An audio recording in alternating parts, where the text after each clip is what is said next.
Ladies and gentlemen, boys and girls, welcome back. We are going to resume in a moment. Those of you who are not outside, please hearken to my voice and return to the hall.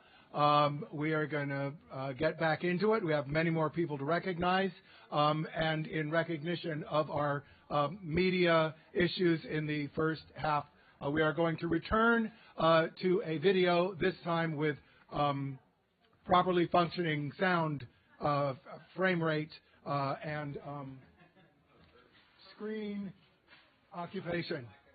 There you go. Thank you, everybody. Let's get back to it.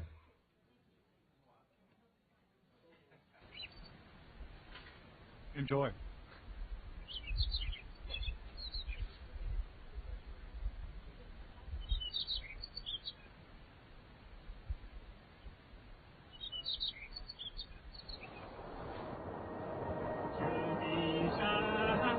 我叫于家华，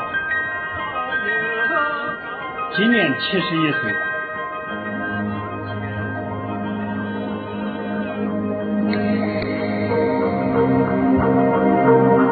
在新界大熊猫国家公园旧金山区域25年如一日的保护野生动植物。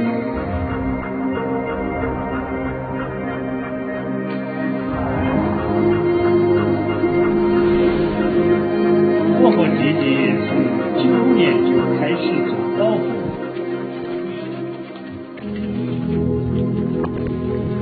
刚开始，我们的工作是很单纯的，巡山、翻稻泥、拆除动物套子。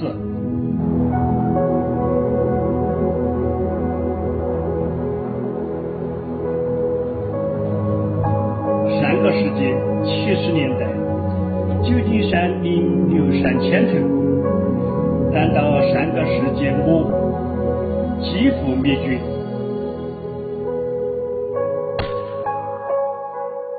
后来想告诉更多的人，野生动物也是我们的朋友，开始说服更多的盗猎者，让他们也加入到我们保护野生动植物的队伍中来。从最开始2个人，到现在莲湖附近4个县镇、13个村庄，共计500多人参与保护。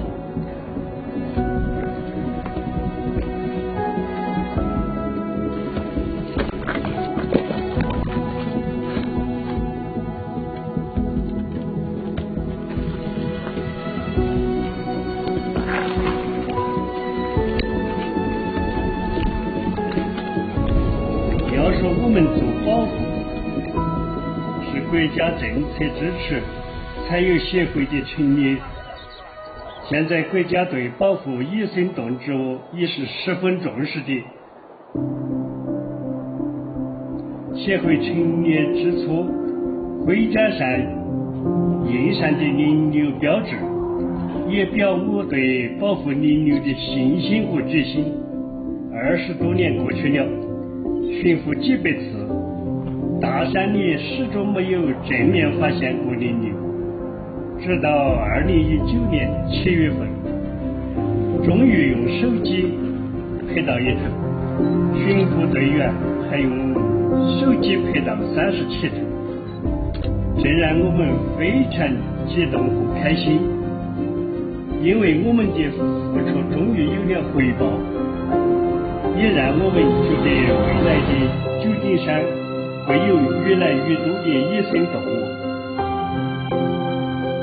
我们要做的就是让他们尽情地绽放，尽情地展示，不被盗猎者打扰。今年我们也巡抚监测6次了，我很高兴能做到这一步。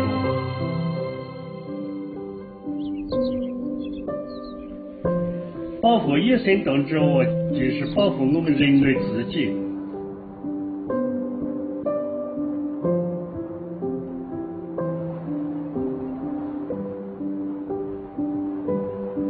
我叫于家华，是四川省茂县凤仪镇中渠村茶山人。未来我希望有更多的人参与到保护野生动植物中来。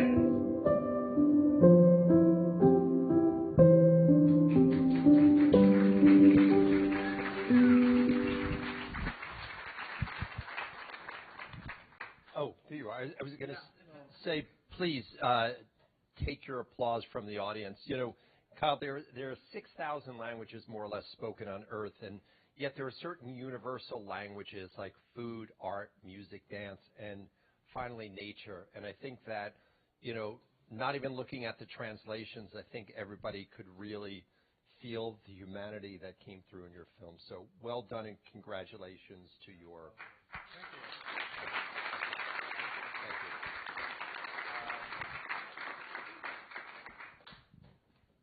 Who's that? What? Oh, Equagen? Equage. I'm sorry. Equage. Okay. Thank you. Thank you.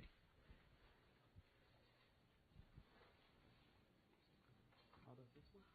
How does it work? If you press the screen button right here, it will advance the slides. Okay. Yeah, thank you. Thank you. It's an honor to be here. My name is Ekoge Enang Abwe.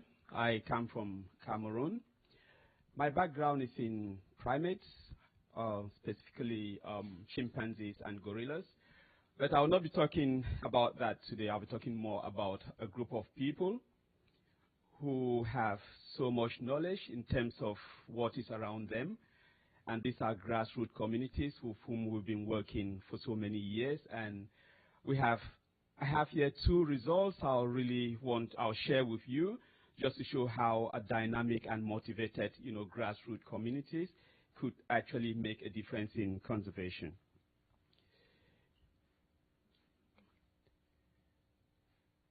Come on, it's not working.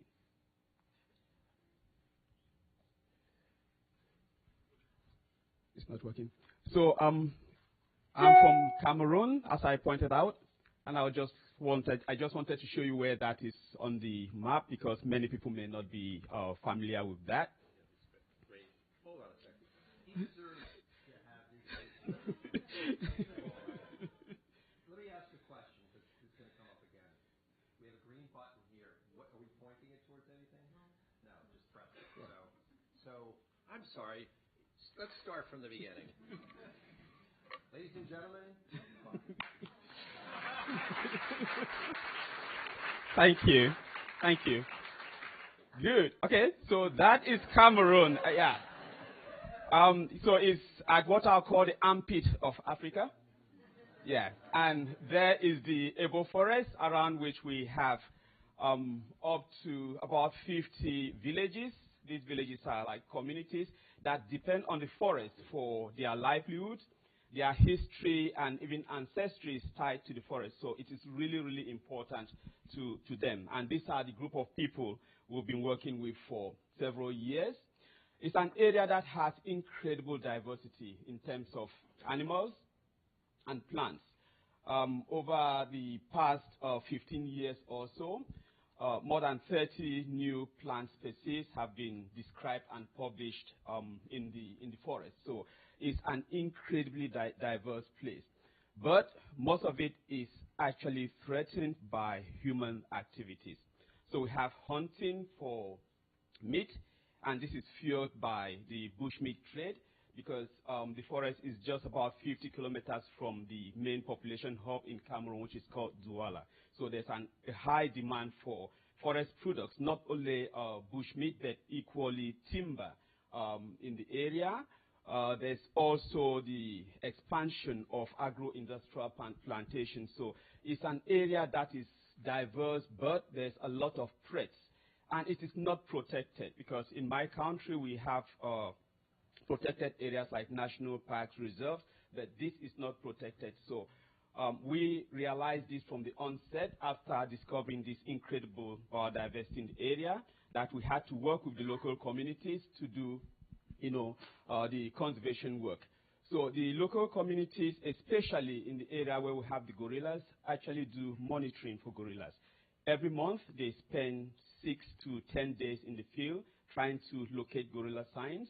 We also use camera traps, but also importantly, they actually destroy all evidence of, human activity, including wire snares that they see in the forest.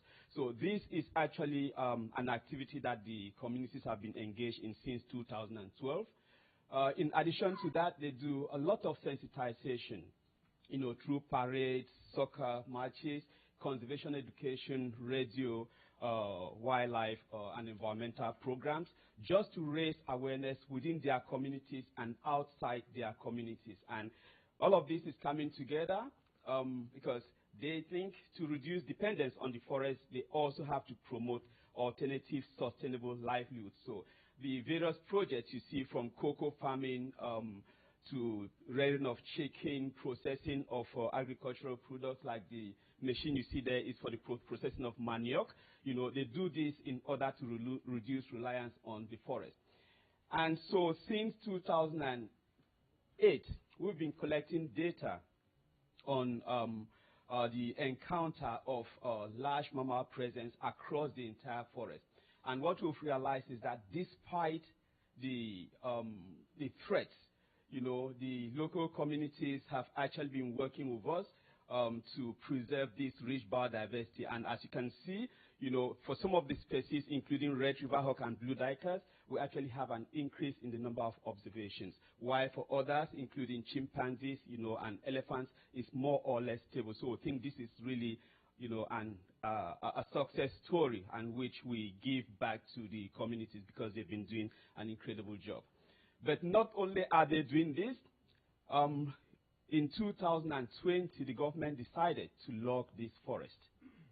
And the local communities were like, no, this cannot happen. It's an area that is so rich in everything, and our livelihoods and history are tied to it. By putting it in the domain, domain of the state, like the state having a land title over it, it means their history, their customary land is all destroyed. So we launched a fervent campaign against this, which the local people were involved in. They even launched an online petition.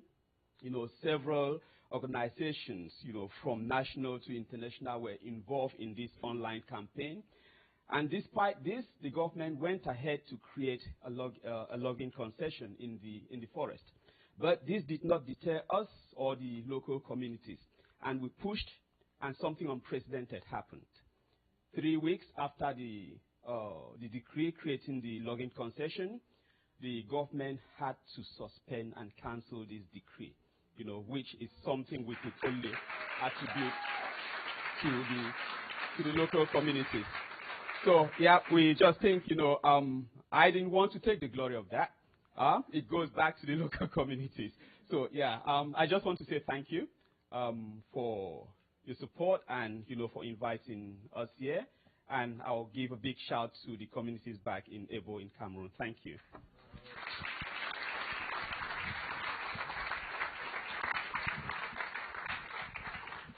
Thank you, Kogwe. This is great work, and what an accomplishment.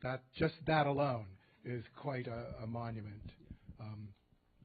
Yeah, and I just want to I have a little bit of a correction on where he thinks Cameroon is located.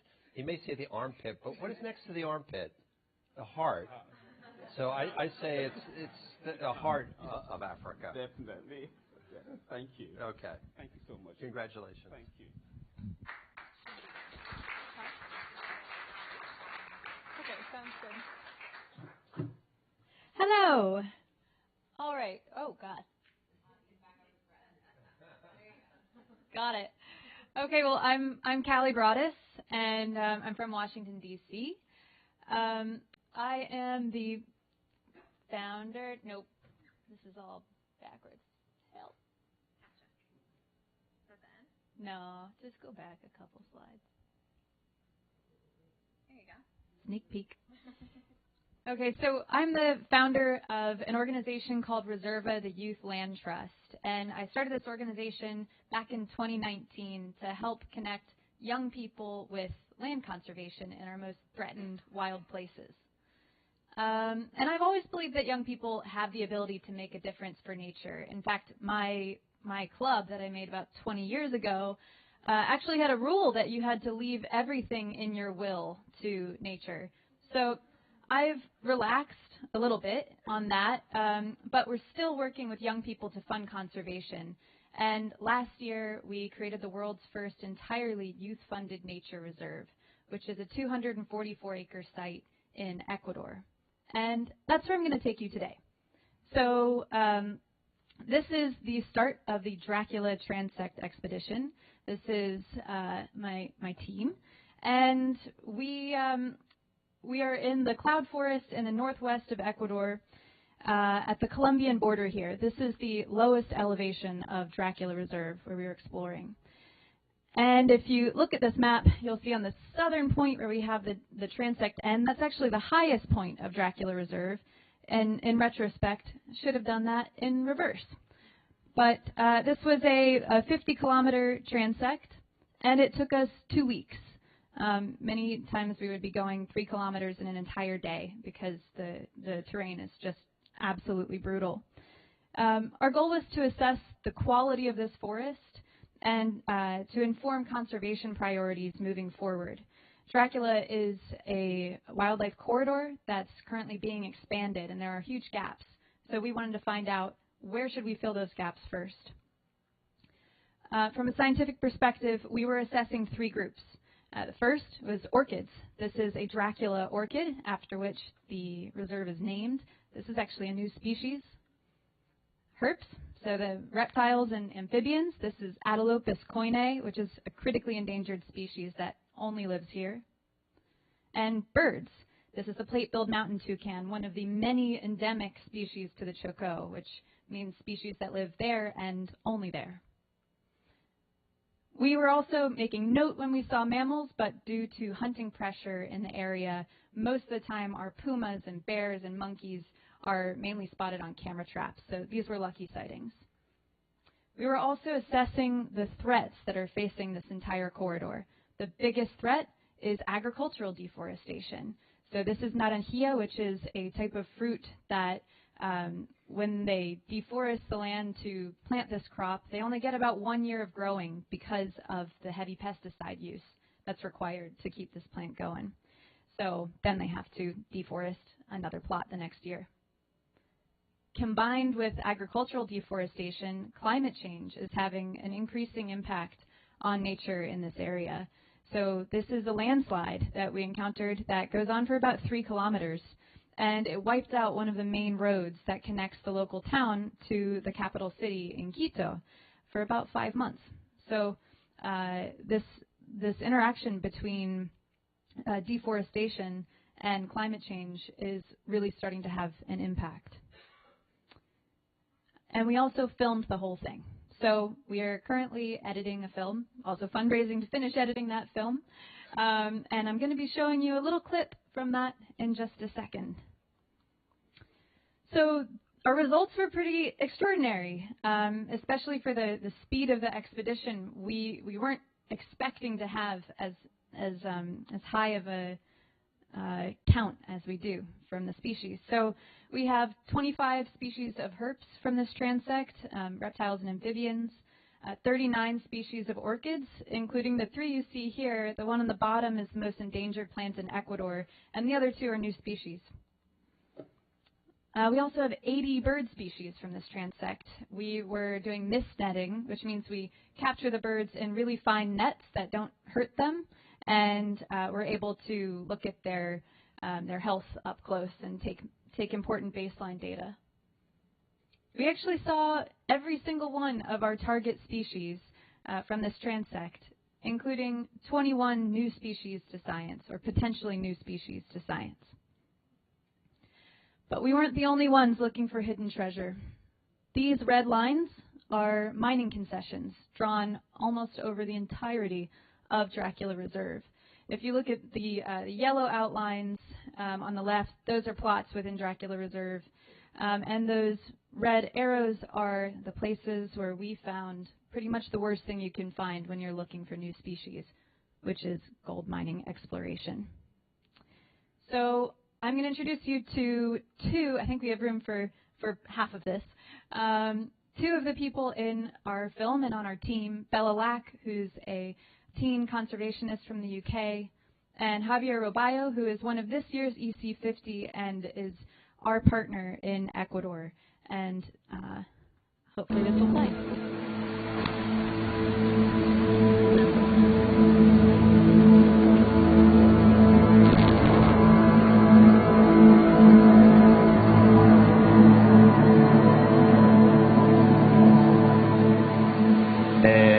Minery company passed through here without any kind of permission and make a huge amount of destruction along one of the most pristine canyons that we had.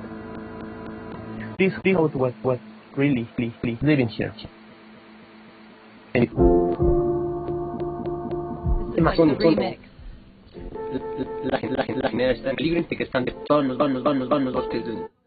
Yeah, we'll just share that later. So basically what we found was that miners had come through a previously unexplored, completely unstudied, pristine canyon and destroyed about 400 meters of this canyon in pursuit of traces or signs of gold. And the scary part is that they found it. So this is pyrite, or we believe this is pyrite, and it's an indication that there may be gold inside this mountain. And what's really worrying is that this site was not a site they had permission to explore. This was on the border of Dracula Reserve and our neighboring property, which was owned by someone who had explicitly denied permission to the mining company to access their land. So the good news is that when we found this, it was fresh. So we put a drone up into the air, and about 500 meters from our camp, we found theirs. And the next morning, we hiked in and confronted them and asked them, who gave you permission to be here? Who ordered this to happen? How much more are you planning to do? And got all the information that we needed to finish the expedition with a little bit of hope. So now our partner Ecominga is beginning legal action against the Canadian mining company who made this damage and hoping to prevent any exploration from happening in this key biodiversity area. And as for us, we have announced today that we are going to be fundraising through Youth Action to protect the entire site that where we encounter the mining. It's 1,050 acres of primary pristine forest, and would love your help. So please reach out if you'd like to get involved. That's starting today.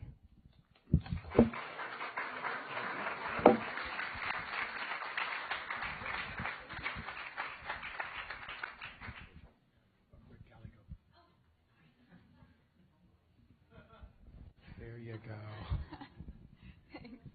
Well, thank you so much for all that work, and that is an extraordinary story. And again, you know, accomplishing that is a bit of a monument to the work that needs to be done. That's great. Thank you. Yeah, thank you very much. And again, on behalf of everybody, sort of reminds me of these mining operations of Don't Look Up. You know, we see this catastrophe about to happen, but it's like, let's not worry about it. So thank you for your bravery and also your advocacy. Thank you very much. Yeah, you're welcome.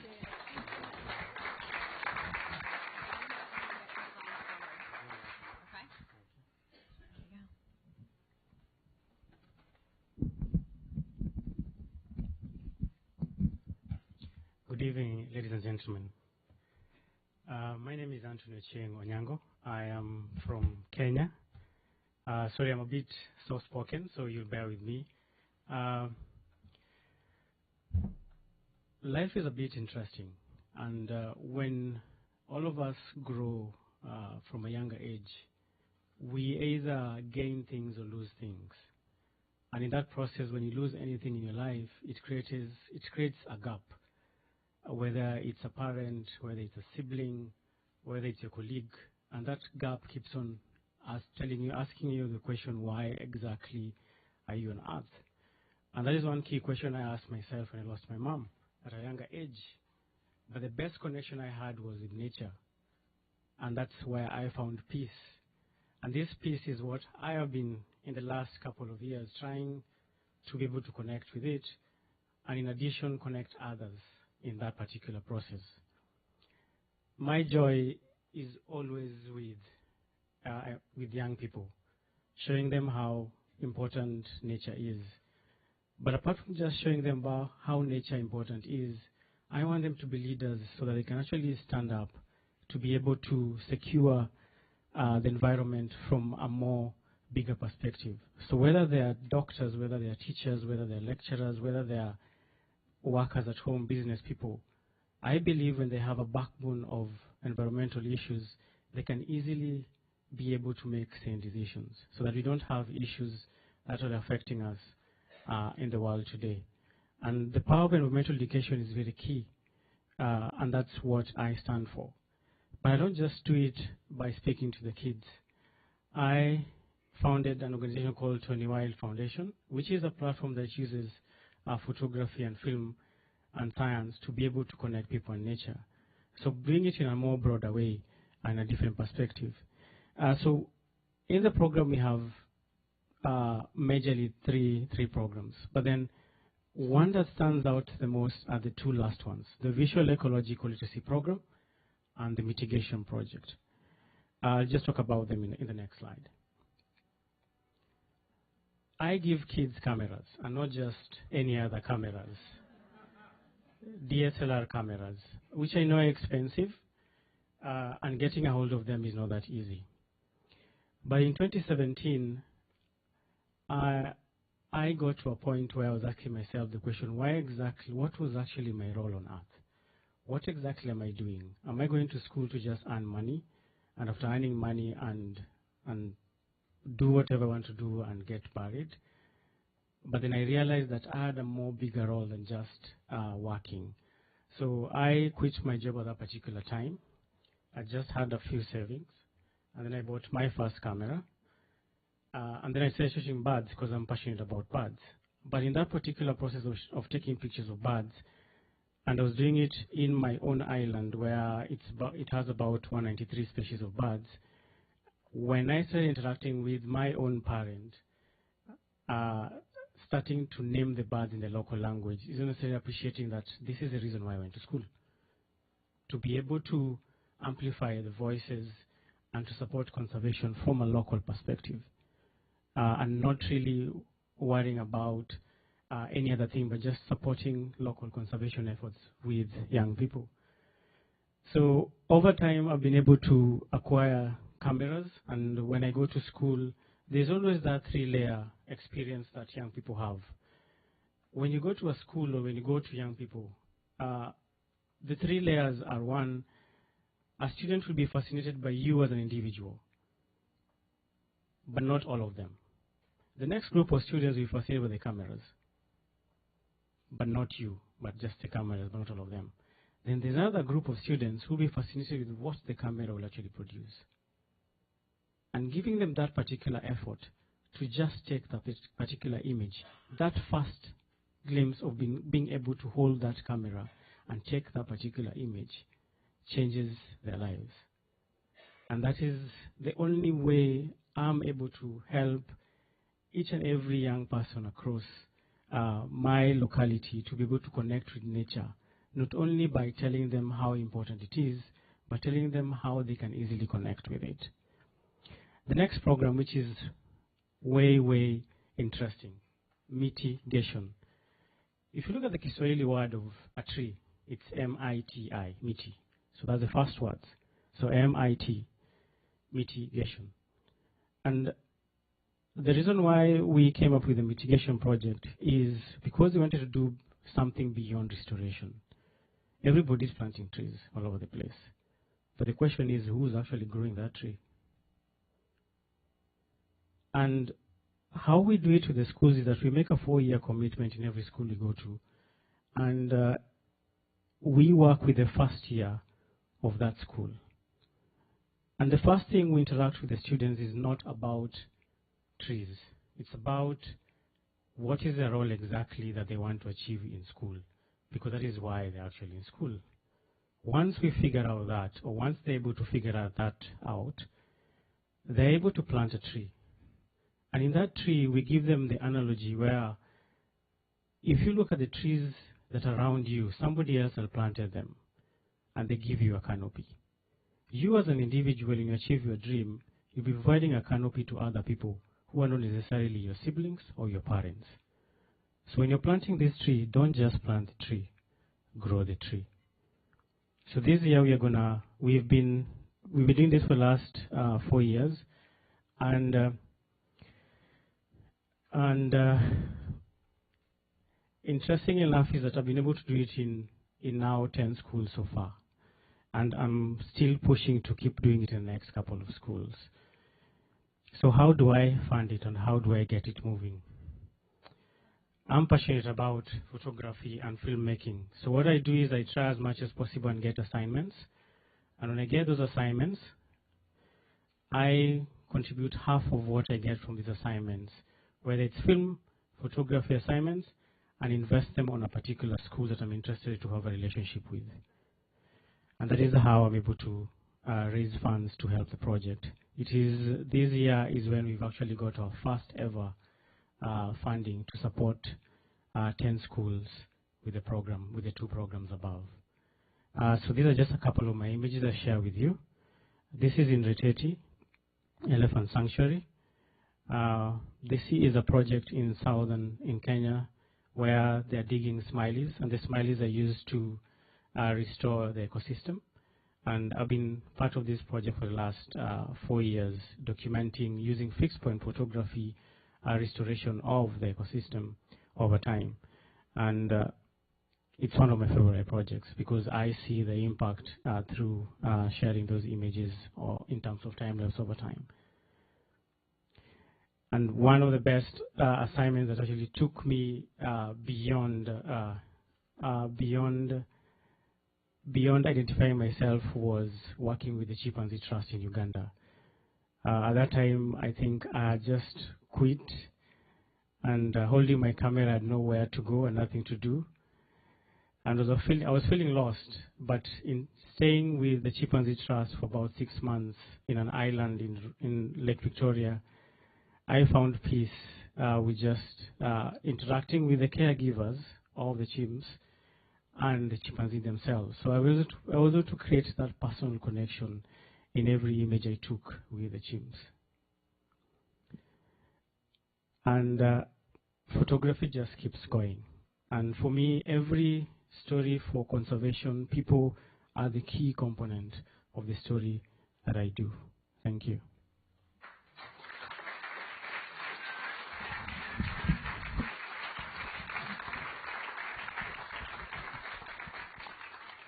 Thank you so much, Anthony. It's just a beautiful story. And, you know, the whole idea of teaching kids how the power of being able to see and then combining it with the means to take action is a rare and powerful combination. Thank you for that.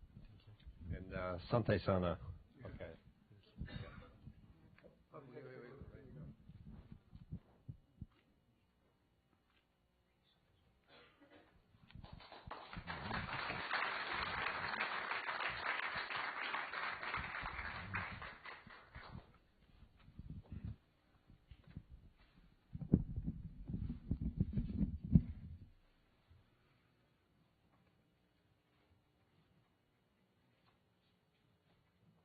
Hi.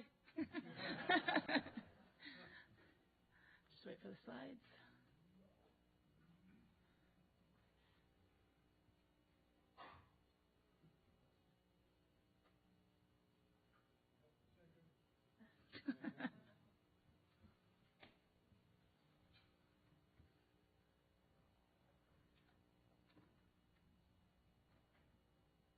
So sometimes with exploration, you have to be patient and wait for things. Okay. So hi, everyone. My name's Inti Keith. I'm a marine biologist. I live in the Galapagos Islands. I was born in Ecuador. My parents are Scottish. But my passion has always been like the marine world. And yeah, I've been living in Galapagos for 20 years. And I'm going to tell you a little bit about the Galapagos and what I do there. So the Galapagos are located in the eastern tropical Pacific, about 1,000 kilometers off the coast of Ecuador. It's one of the biggest marine reserves in the world and the biggest in the region. The other marine protected areas in the region are the Cocos National Park that belongs to Costa Rica, Coiba National Park that belongs to Panama, and Malpelo and Gorgona National Park that belong to Colombia. The Galapagos Islands is the only protected area in the region that actually has a population. There's 4 islands in the archipelago that have different sizes of towns, but it adds up to about around just over 30,000 people that live on the islands. So all these people actually depend on marine ecosystems for their livelihoods in one way or another. Another thing, in the region, we're the ones that receive the most amount of tourism. Back in 2009, before the pandemic, we had just over 270,000 tourists coming to the islands. And now, in the first quarter of 2022, we've got just over 58,000 people. So it's just a little bit below what we had in 2019, but it seems that by the end of the year, we'll be close to having the same numbers as 2019. Obviously, this puts a lot of pressure on the islands and the ecosystems. So just a little bit about how wonderful these islands are. The reason for this is because of the different currents that influence the islands. We have 4 different currents, warm water currents coming from Panama, cold water currents coming from Chile and Peru, and also a cold, deep underwater current that crashes into the western side of the archipelago. And then we've got the current that pushes either the hot or the cold water towards the islands coming from Ecuador. And it's this mixing of currents that gives the amazing biodiversity that you can find in Galapagos. You can find red-footed boobies, you can find tropical corals, you can find fur seals, you can find kelp, and all in this one special place. And this is why it's a living laboratory to study biodiversity. So here's a little video, just a snap look at what my office is usually like.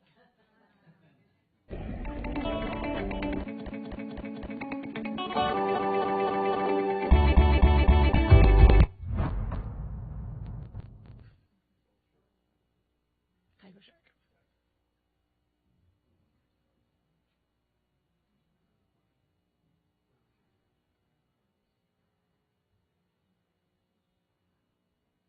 You've always got I don't know if they're the worst or best dive buddies.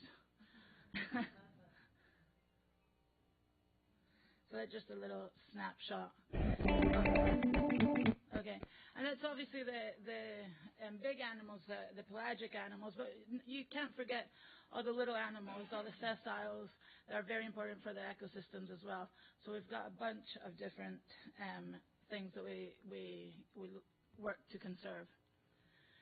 However, the islands are at risk, and I could spend all day telling you the different kinds of risks that the Galapagos and the region are under, but today I'm just going to talk about marine invasive species.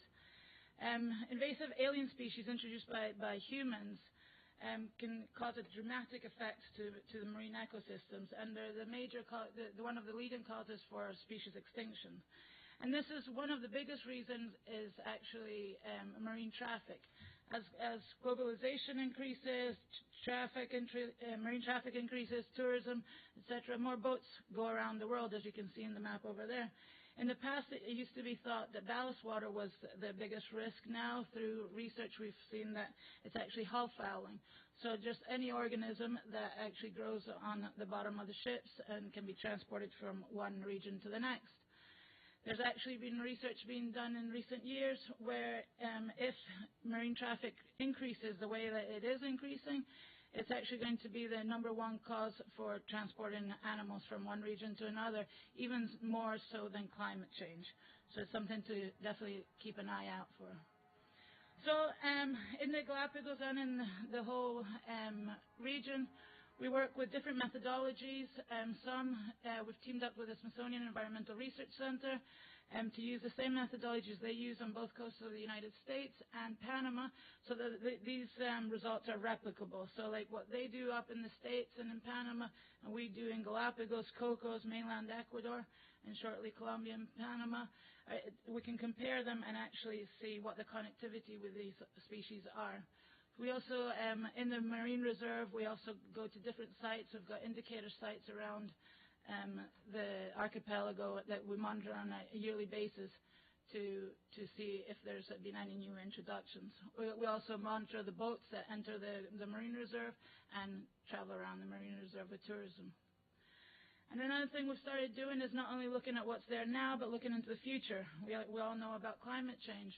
So we look at how with climatic scenarios, if the temperature goes up, the currents change direction. So this could mean that species that couldn't usually arrive to the Galapagos could suddenly arrive to the Galapagos, causing problems. And we do that not only in the Galapagos, but we're also doing it in the whole region. And with all this information, what we do is we do risk assessments to see the danger of different species. And with this, we do biosecurity protocols. And it's based on the prevention, early detection, and rapid response, because it's a lot better to prevent something arriving than having to deal with it once it's arrived, and it's a lot more cost-effective as well. So in 2019, we organized an international workshop on marine biosecurity. We had 10 countries invited, 13 scientific institutions, 25 government institutions, 5 NGOs, and 52 participants. And this is where we all got together to talk about this subject that not a lot of people had talked about. And we created the first biosecurity network in the Pacific region. Because we know how marine invasions occur. We know how to prevent marine invasions. But the challenge is not only to advance biosecurity in a single location, but to implement it in a coordinated manner around different countries. Because if one country is protected and the others aren't, that means that country is not protected. So we need to work together.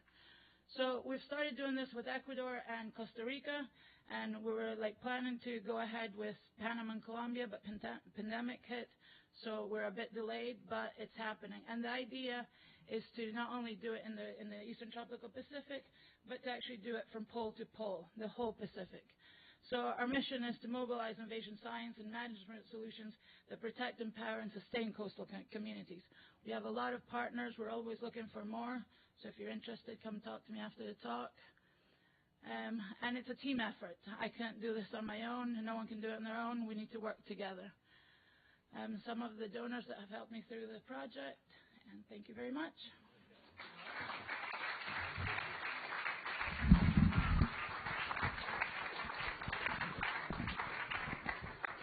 Well, that's such important work in one of the epicenters of the birth of our consciousness of modern biological science. So I'm glad you're doing that. And as somebody from Hawaii, which is like a purgatory of introduced species, I can imagine how difficult that is. So thank you. Congratulations again for being part of the EC50. Thank you.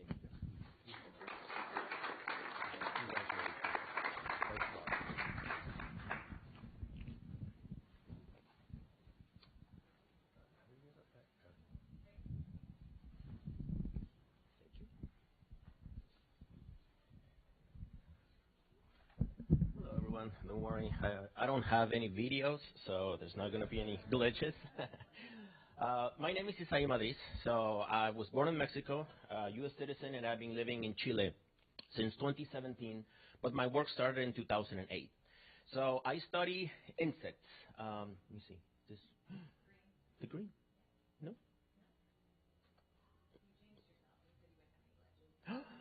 No! Here. I don't know what's going on. Anyways, I'm going to take a little bit of time. So, first of all, thank you for inviting me here. Everybody that has presented so far, my mind is going nuts. It's a cerebral experience.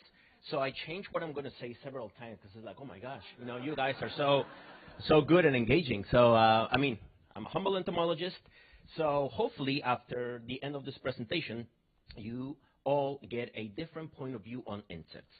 So I know bugs, they're fantastic. You're gonna start seeing them. But don't worry, I can continue talking. Yes.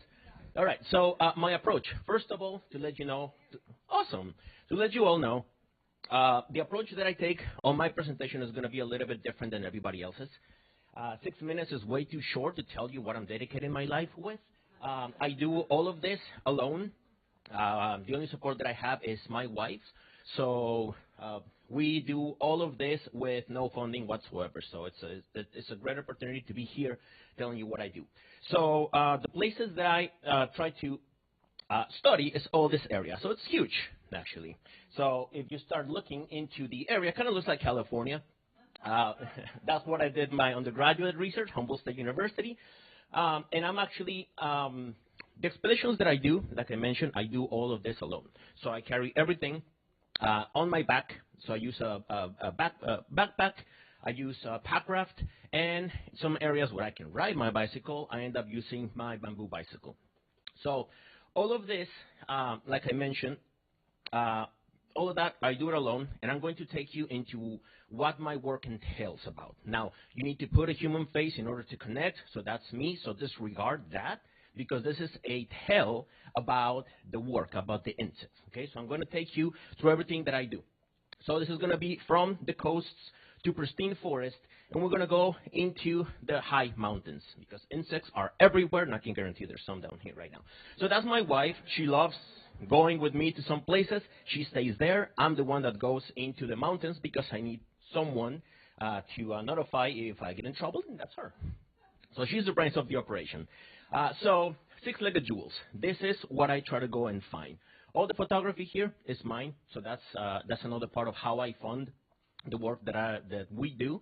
I tell stories of the biodiversity in that area, and it all centers on insects. Now, I told you that I go alone, so everything that I tell you, it's take it with a grain of salt, because I do all this alone, but I pair up with some crazy guys that are going to the middle of nowhere for whatever reason, and they just drop me off there.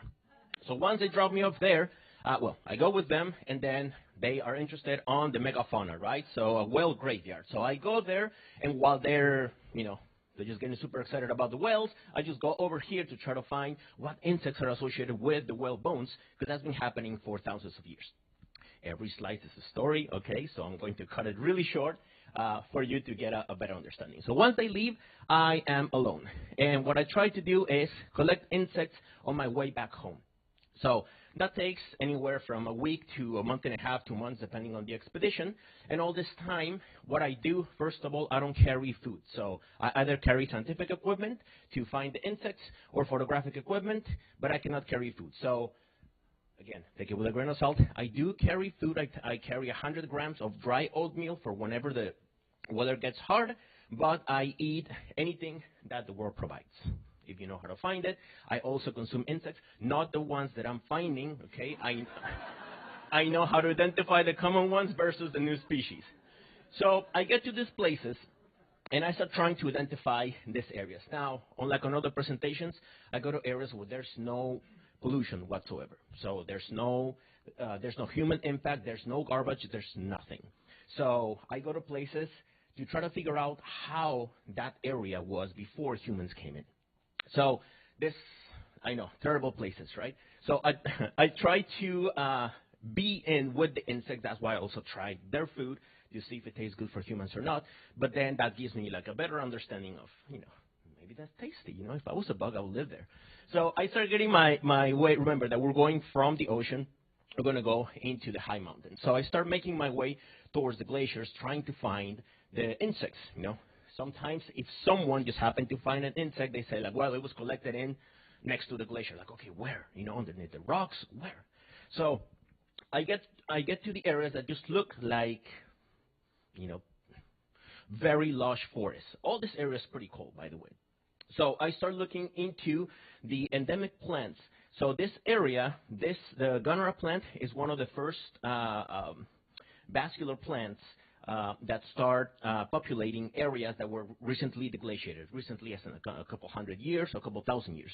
And then the forests start growing on top of the dead plants that continue growing there. So what I do is I sleep in the forest because I'm trying to find the insects. I don't know if they're nocturnal or diurnal. So I go to these places where it's like, hey, Saeed, can you go there and just find me an insect? Where? Well, in the forest of whatever. It's like, okay. So, and then here it's like, that's me basically like, okay, where do I find them? Like it's underneath rocks, it's in the moss, associated with trees. Where? So I try to go everywhere into the forest, including on the canopy, to put traps, light traps. This is why I carry a bunch of scientific equipment, as light as possible, to try to figure out where the insects are. And I start finding this. So this is a crane fly actually going through the process of metamorphosis. So this is just for you to see the beauty that we only see on a tiny little bug. But once you start looking into the insect itself, when you don't preserve it and you start seeing it move, you start seeing the interactions in between that species and its environment. And that is the story that I try to tell. Like, people always ask me, like, what is this insect good for? Why should I preserve the insect? So I cannot give them a clear answer, but once you start seeing how it interacts with everything around it, you start realizing that maybe it is a keystone species, like this one. So it's incredibly important for the fresh waterways of Patagonia. That's another story, but I'll just tell you oversimplified version. So once I go to a place and I know that I'm going to find a species, I went there before, I take my lab. So this is my field lab. In there, I do carry a microscope. It's not light, but this way I can actually identify the new species from the common species on the spot. And I try to do that at night because my focus is on the immature life stages. So the larvae, if you want to protect insects, then you need to understand where they spend most of their life. And if 90 to 98% of their life is spent as larvae, you cannot actually do conservation on a species that you only see for 1 month out of I don't know how many years of its lifespan. So I specialize in freshwater insects. So for this, I do need to have a dry suit. This is a kayaking dry suit, but what I do is I spend hours on this water. Now, this water, it does burn after 10 seconds. Your hands are burning. After half a minute or so, then you get used to it. So you don't have any feelings on your hands, but you can continue doing the work. So hypothermia is something that I experience on every expedition, but it's part of what I do. Now, you end up finding beauties like this. So this is a predatory mayfly, and all those yellow gills, they're operculate gills. That's what it breeds with. So when you see the insect on a vial, it loses all its colors. But when you actually photograph and tell people, look at this thing, it lives right here, and it's a fantastic bioindicator. So they like it. So other stoneflies that you only find down in Patagonia. So all these are insects from Patagonia, by the way. So you have a better understanding. And size-wise, okay, this looks fantastic and big. The average size-wise is that size of the insect, okay? So that lets you see. It's like, okay, Saeed, go and find me. I get in touch with colleagues. It's like, oh, I've never seen this alive. Can you go and find it? Where? What size is it? And it's like, okay, that is a good size insect. So I need to pick up rocks to figure out where in the river it's living, so the microhabitat. So, I'm just good at finding stuff and going out there. So that is a close-up of that little thing that you saw on my little finger. So this is a torrent midge. Each one of those is a ventral sucker, so they have evolved to live in the whitewater parts of streams and rivers, and that is how they defend themselves. They have no other means of defense. And these guys are basically like little chubby underwater cows, so they just graze on top of the rocks, and they're fantastic bioindicators. So that's another group that I'm doing research with. This is the pupa, and this is the adult. So they have evolved to be incredibly weak when they're emerging, because right here I took all the water out, but the water should be flowing this way towards the right. And once they break up this back part of the pupa, the actual hydrodynamics of how all this is made, it pulls the insect out. So instead of focusing on strength on muscles, they focus on strength on the exoskeleton. So this way, when they're ripped away, then they don't die or they don't lose any limbs.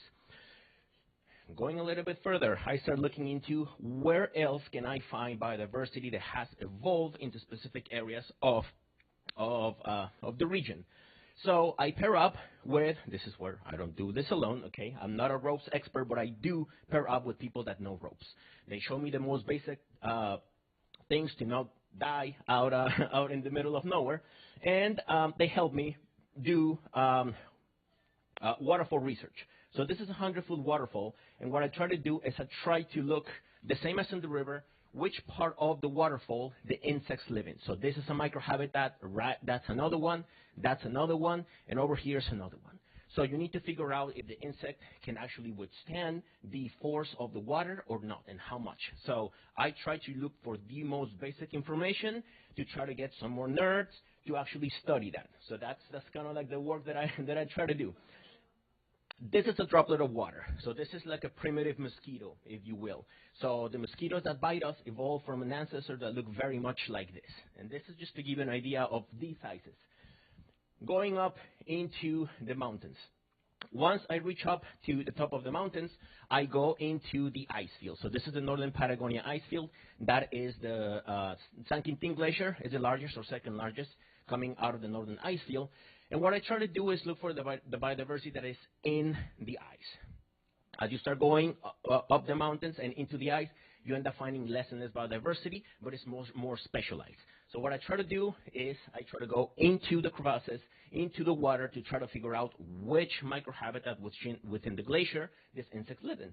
And this is the Patagonia stonefly. So they call it the ice dragon. This is the only true insect that lives in the ice year-round within the ice matrix. So what I try to figure out is people just see the adults. Where do you find the immatures, right? So of course they're within the ice matrix. So I've made that obvious discovery, but now I have evidence to prove it. So that's kind of like my goal, to try to prove or disprove what people assume, because they're world experts, so they know everything. Actually, we don't know anything until you're there.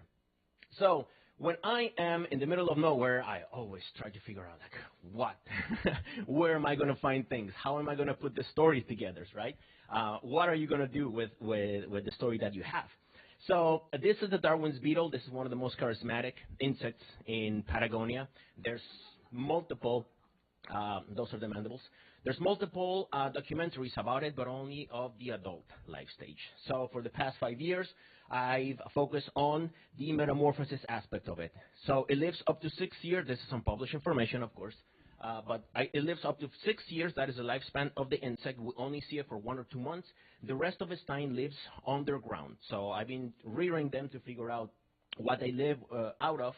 And this is the moment of emergence. So right there, it just looks like the alien, right? Like it's going to jump on, give you that bug inside. But anyways, so this is the adult. It waits about 24 hours for all its exoskeleton to harden. So, that's just like a proof of every insect that I tell you here has a huge and very interesting story. So what I try to do, I cannot do this alone, right? So I just reach out to my fellow nerds, and the ones that keep on coming, yes, there's some adults, but the best ones always happen to be kids. So what I try to do this, as circular, I try to bring what I have outside in, or what I find. So right there you have one of the thorn midges. This is a toy, a silicon-made toy. That's my niece. So what I try to do is I do this in rural parts of Patagonia and underserved communities in the States. So I come and bring the beauty of what I find in Patagonia and let them use the equipment that I use in the field. So this way, I can not only tell stories and have compelling images, but tell the kids what is in their backyard and how they can actually engage into figuring out what to do. So what I do when I go into classrooms, I bring the specimens, of course. The 3D models, I bring in for those technology-savvy kids that want to do that instead of just looking at bugs. I bring a memory game, of course, to try to engage the kids even more. And I made up this board game. This is like... you're an entomologist, and in all these places you need to go and find insects, and there's all the insects. So it gives you like the understanding of, where are you going to find the insects? So try to teach them you're going to go to the glacier, so which insect of this you're going to find it. So the idea is to try to let them know that, yes, they're everywhere, but just like us, we all live with our own families within our own houses. And this is just the insect in hand sanitizer. So, if they happen to open the little bottles, which they always do, then it's not there's nothing happening to the kid. I mean, they might consume the insect if they want. They're not tasty, but they can do that. So when you start looking into the charismatic aspect of insect, just looking at the specimen and looking at all the different aspects of what this insect is, you start seeing that kids become a lot more engaged on trying to find insects because it's just a bug that it's just a nuisance, but then it becomes something better. Now, when I go out into the field, this is what I was telling you, nerds, these are all the adults. I mean, they're really excited about whatever they were talking, but he is super excited about insects, right? So when you take them out into the field, it's a great opportunity to actually show them how they can actually do this work. Because if I can do it, anybody can do it. You just need to bring your own food. So what I've been doing lately as well is trying to broadcast from the field. So I try to do this in places where I do have reception, but in areas that are even more interesting, I put up with Joe Grabowski and Explore by the Seat of Your Pants to actually broadcast from the middle of nowhere. So what I do is I reach out to some of the school teachers that are interested in telling the students what I do. I send them information. So basically a year before, I leave them all that nerd kid, I call it, into their classroom so they can start learning about it.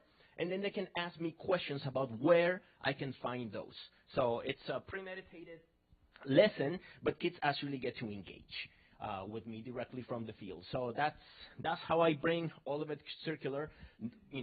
Yes, I do all this alone, but there's a lot of people, helping with all this. So at the end, I always believe that if you want to make a difference, you need to start looking at the world with the eyes of a child. So if you have any questions, there's way more information I left out, but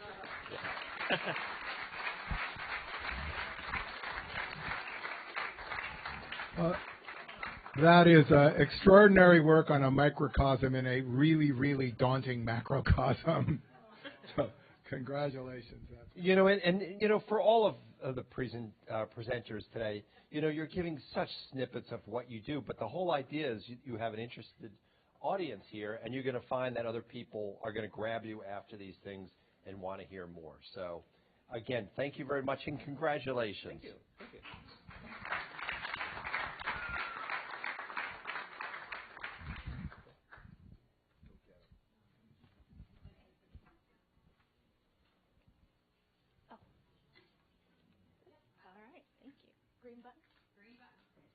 All right.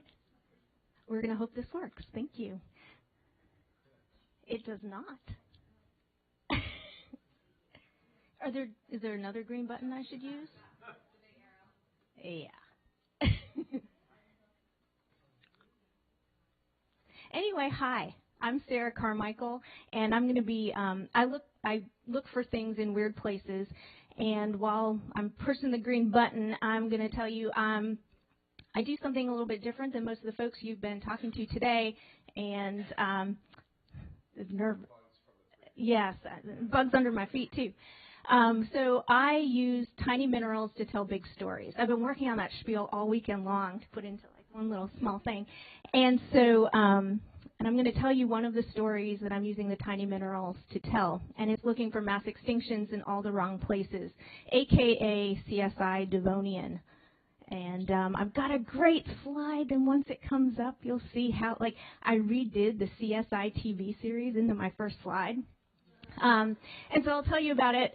All right, so let me go backwards now. Come on, here we go. Look at this amazing slide. It is. Thank you. I worked really hard on it. So anyway, this is the title of a large National Science Foundation grant that my team just got, and we're putting together next generation science standards for high school students and middle school students throughout the United States and around the world. So these will be self-contained modules for teaching people about mass extinctions using both fossils and geochemistry. I'm a geochemist to tell big stories. All right, so you've heard of mass extinctions, and you always hear about them in the context of fossils, particularly dinosaurs. So the dinosaurs, and do I have a little pointer? Oh, I do. So here's where the dinosaurs went extinct. And you'll notice that we have all sorts of other mass extinctions, too. And The one I work on is the late Devonian. It is one of the most significant mass extinctions in Earth's history. We still do not know what caused it. So we know what caused all these other ones.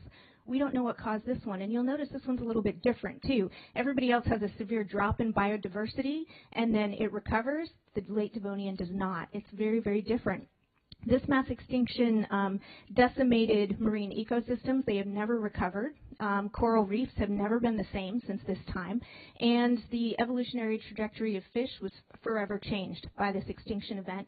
And this happened about 372 to 360 million years ago. So it's before the dinosaurs.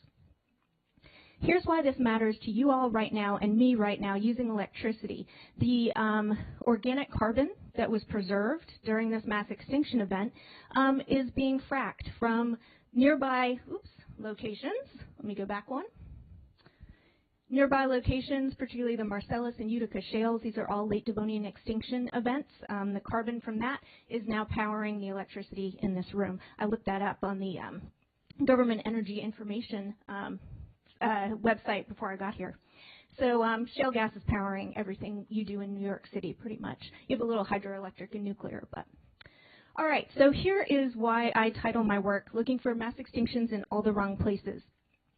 We have all these little dots right here are all places where we have studied the late Devonian.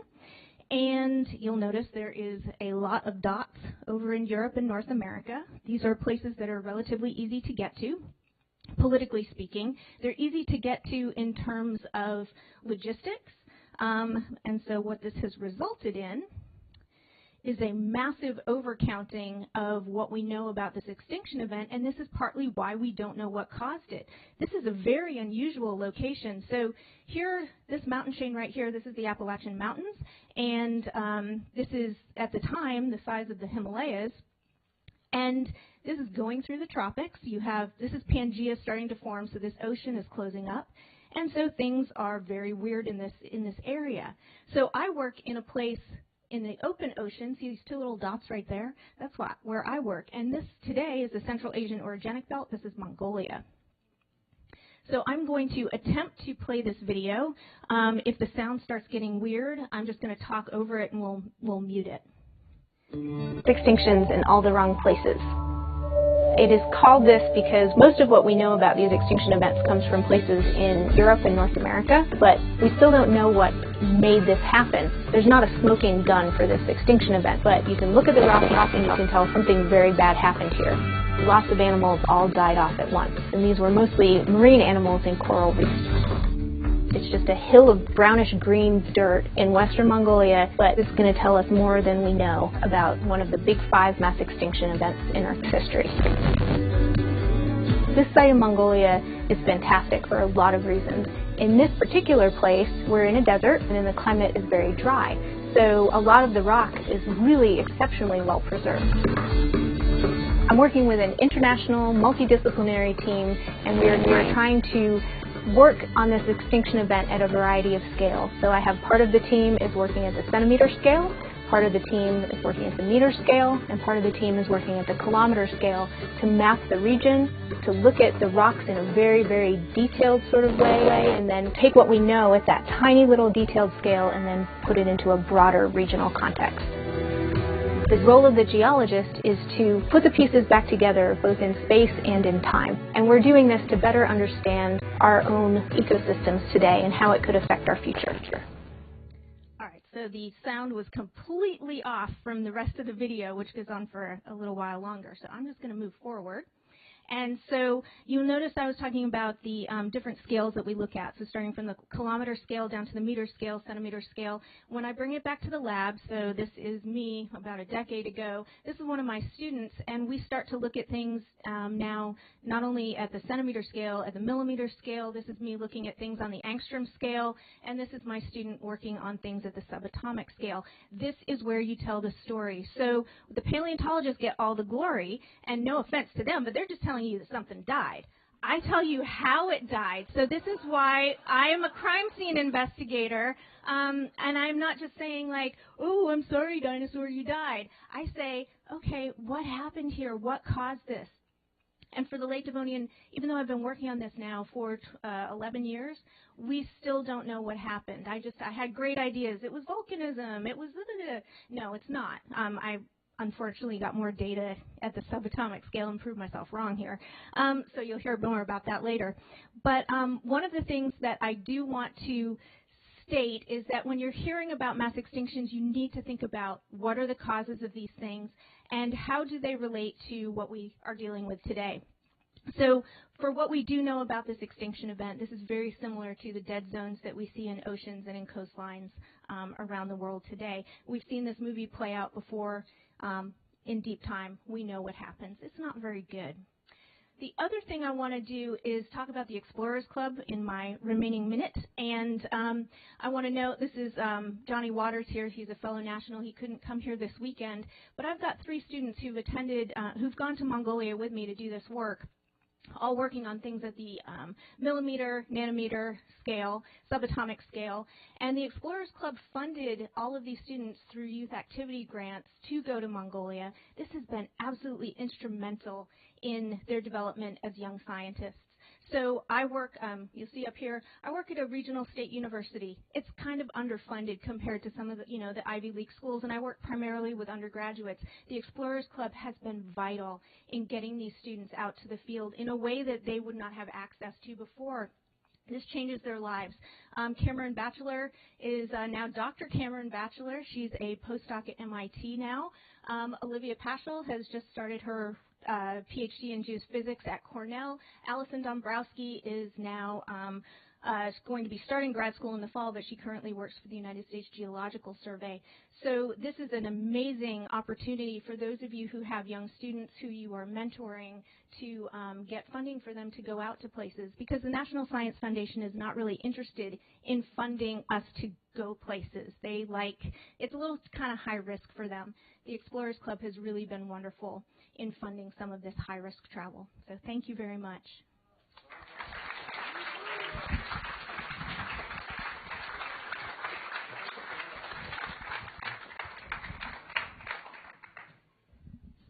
Well, that was fantastic. I, again, love the macrocosm, microcosm. That's even more extreme.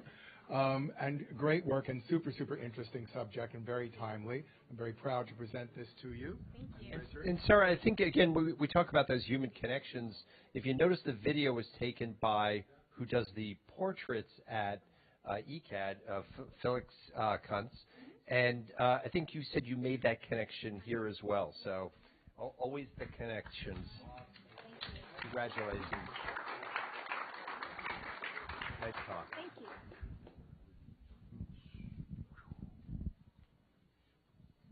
Thank you. Oh, you got that all the way. I'm back in time.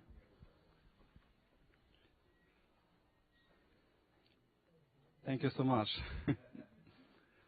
Okay, it seems to work. This is Tom. Tom is a male chimpanzee from western Uganda, and up until his death, he used to be a member of a community that I study. One day, Tom got caught in a man trap laid by the local people who find themselves competing for food with the chimpanzees. So this incident sort of was a big problem for him, because the wound on his left foot that you just showed there was infected, and he died from this wound. However, shortly before this incident happened, he began eating many plant leaves from a certain plant. And this plant is called locally mbiribiri, or Crassophyllum vitellinum. And this is a plant he has never eaten before. It was the first time he ate this plant, and none of his family members, according to the local researchers over there.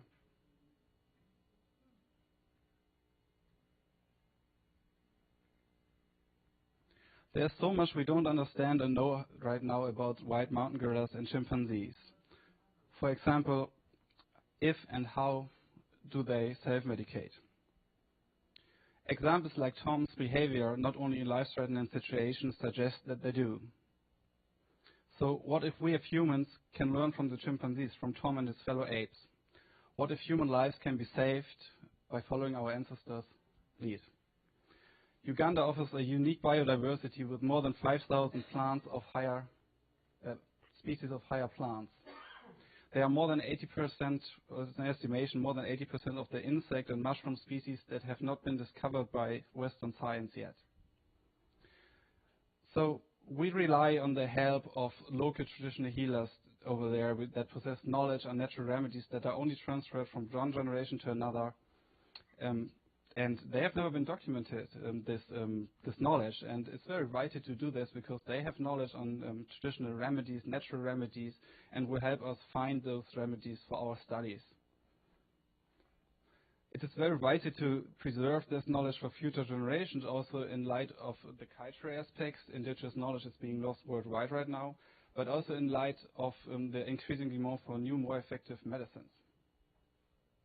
In our Explorers Club flag expedition, I led a team of researchers to 5 study sites in Uganda. We carried flag 212, and one of our objectives was to study and observe self-medication in the Great Apes. And this has been done for the first time in white mountain gorillas, and also for the first time in chimpanzees at that particular study site. In total, we managed to collect 68 different mushroom, insect, and mostly plant species. Many of these species were then taken to the lab, and the majority of them have never been at a lab in human history as far as we know. And we studied them for pharmacological properties. My research is located within the fields of zoopharmacognosy and ethnopharmacology.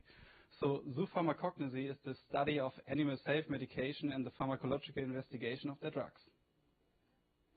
Ethnopharmacology seeks to investigate humankind's use of natural materials for medicinal purposes. Why is this important? Why are these fields important? There are more than 34,000 medicinal plants currently that are in use. And just very few of them have ever been studied by modern science, under the lens of modern science, I mean. And that means that there's so much room for exploration, so much room for discovery to unlock nature's secrets. And where you may ask yourself, why is this relevant to us? We have Western drugs over here in our Western countries. However, you may not know that there's great precedence of natural materials within our drugs as well. Up to, I think a little bit above 50% of all FDA-approved drugs are currently derived indirectly or directly from natural products. So what do we do with the samples that we collect in the rainforest? We take them to the lab and we do extractions, and this ultimately ends in a sample becoming a crude extract in my extract library. And this extract library is steadily growing. It's a one-of-a-kind library currently encompassing more than 500 unique extracts from 183 mainly understudied insect, mushroom, and plant species. If we think about the fact that there are currently 2 plant species out of 5 that face extinction, this word is incredibly important because each extract is like a library of chemical substances that needs to be archived for future generations once these species become extinct. Because there may be drugs in there may be drug leads, compounds in there that are important for our future. My lab focuses on 3 main topics. One is antibiotic resistance, which is one of the biggest threats to global health according to the WHO right now. Just to give you a number, it's estimated that by 2050 there will be more people dying of multi-drug resistant bacteria than currently die of cancer. Another topic we look into is inflammation, which is implicated with a series of deadly diseases or medical disorders, but also less deadly diseases, of course. And malaria is another topic in our lab, which is still one of the most devastating diseases. So to give you some examples of our results that we already have, this is a berry that is occasionally eaten by white mountain gorillas when they appear to be sick. However, there are also other animals that we saw eating it, like this bird. And we created a beautiful extract containing natural bioactive compounds within. And this extract proved to be killing multi-drug resistant bacteria in the lab, in vitro. And we are still looking in this, but these are those bugs where most of the conventional antibiotics are not working anymore. However, there are also other properties. It was not toxic. It has anti-inflammatory properties, anti-malaria properties, as well as anti-roundworm activities. So what about Crassophyllum vitellinum, the plant that Tom, the fatally injured chimp, ate shortly before he deceased? We found that it has anti-pain properties in the lab, and this is very similar in the mechanism of action to aspirin, ibuprofen, and acetaminophen, if we look at it. And this is a very exciting result, also considering that it supports the claims of the traditional healers in the local villages, because they said that they used this particular plant to treat fever in small children. Another hot topic at my lab is coron sensing inhibition, or coron quenching, which is another strategy to fight antibiotic resistance by not applying so much evolutionary pressure, thus leading to less resistances.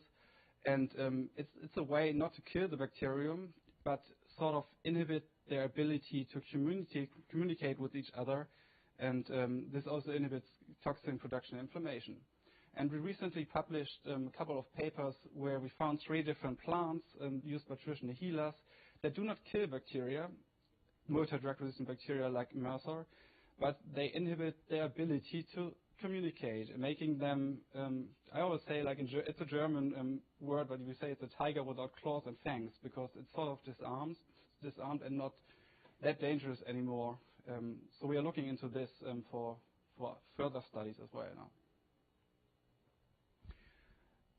Since I'm an ethnopharmacologist and my PhD was in that field. Oh, it's not starting. I know. I have to say that my research is always like a cycle, so I work a lot with indigenous communities. I have an NGO in Uganda that conducts charity projects. I have it since more than 10 years when I was an undergraduate student.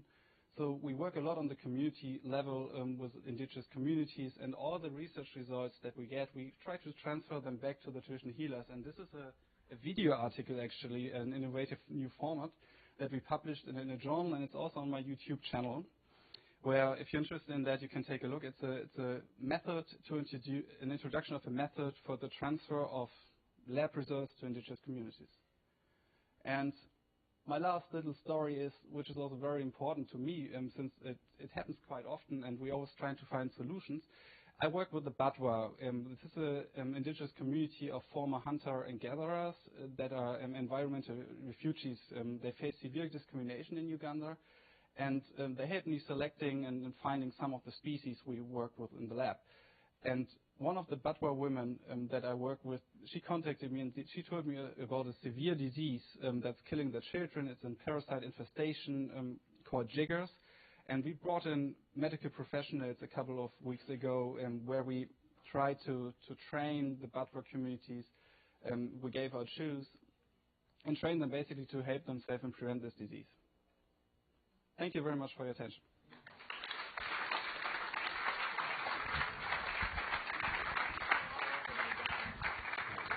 That's a fascinating exploration into the animal self-medication thing, and the application to people is fantastic. Thank you very much, and congratulations. Thank you got a mic in your hand. Oh, yeah. That's clicker? Yeah, it's a clicker. Okay. I had to get my own laptop. Oh, okay. Listen, again, thank you and congratulations for bringing this information to us. You really have done the Explorers Club 50 proud, so again, congratulations.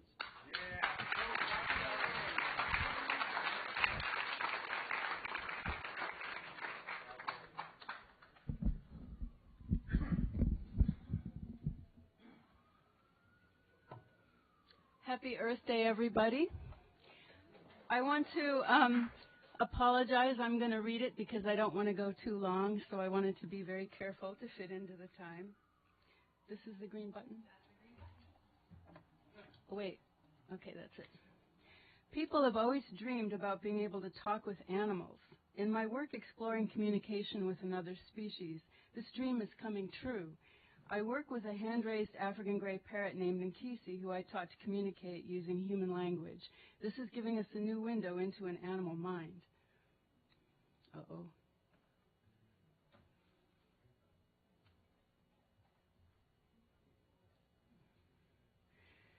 All right.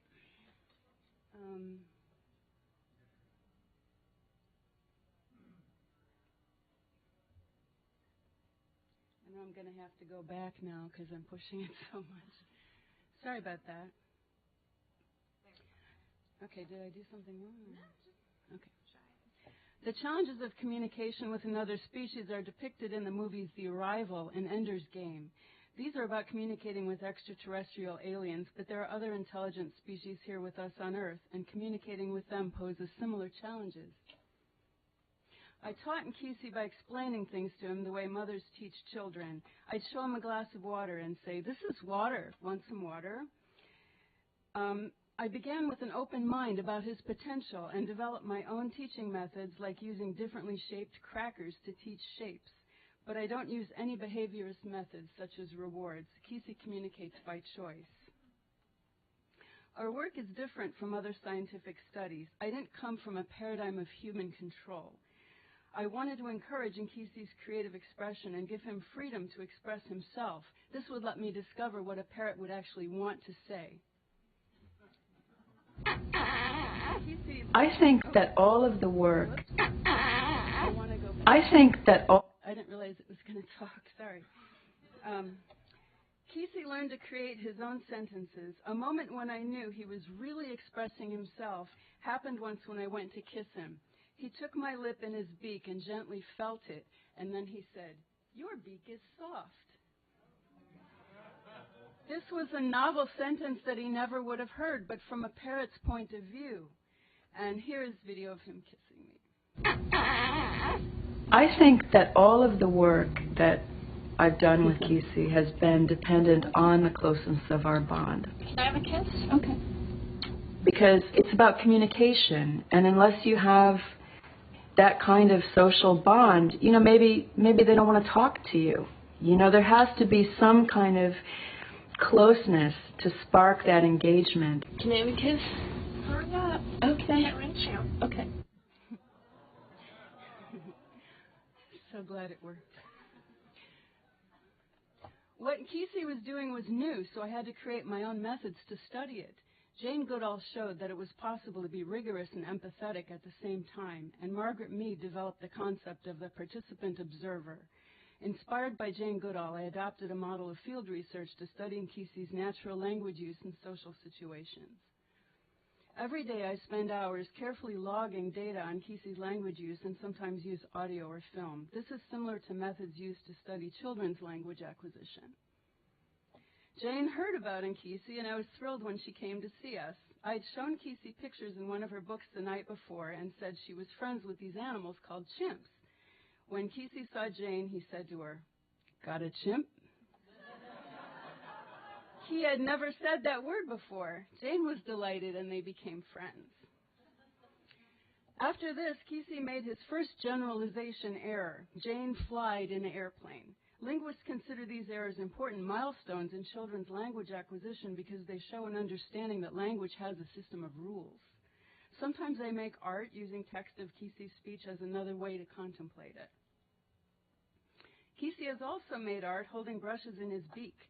I hold the paper up to him because he's too little to reach it all, but he makes all of the marks. I think that's so beautiful. We have had an anthropocentric view of an evolutionary tree. Language is thought to be what separated us from other species, but Nkisi can create novel sentences with complex grammatical structure, and he expresses many things we had not thought animals were capable of. And I want to circle back to what Alicia was saying. I actually had to open my mind to the idea of a non-human person to be able to even do this work in the beginning. Otherwise, it wouldn't have worked.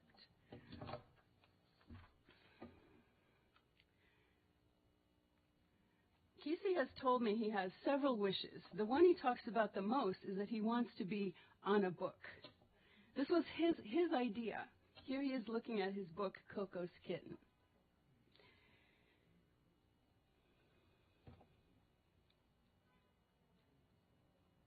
Do I need to? Let me do right in the book. Yay! That's a big book. And a parent and coach. And a cat. That's a big book. That's a good do it. Right here? I made book. Let me write book. I want you to be on a book. I want to be on a book. He nags me about this every day. It's the thing he talks about the most. So I am writing a book about him, and I'm also working on children's books that will be in his words, using text taken from our research. And he also says he wants to have a garden. African gray parrots are incredibly intelligent. Tragically, they are now an endangered species, and their wild societies must be protected. Okay, I'm going to probably cry for this.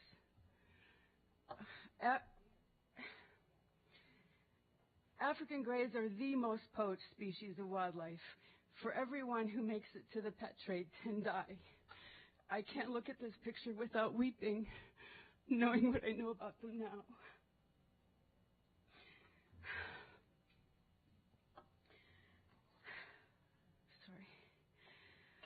Through the deep bond Kesey and I share and observing the parrots in our family flock, I'm learning about the mysteries of the flock mind.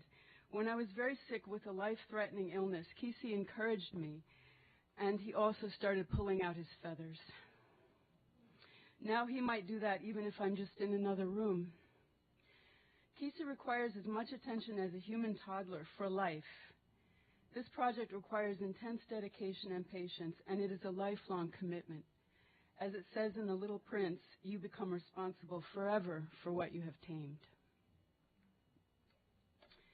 I hope this work will help illuminate our relationships with animals, especially the animals who share our lives. These are real relationships for both people and animals. I love what Kesey calls me, which is big friend. Listen. I love you, my big friend.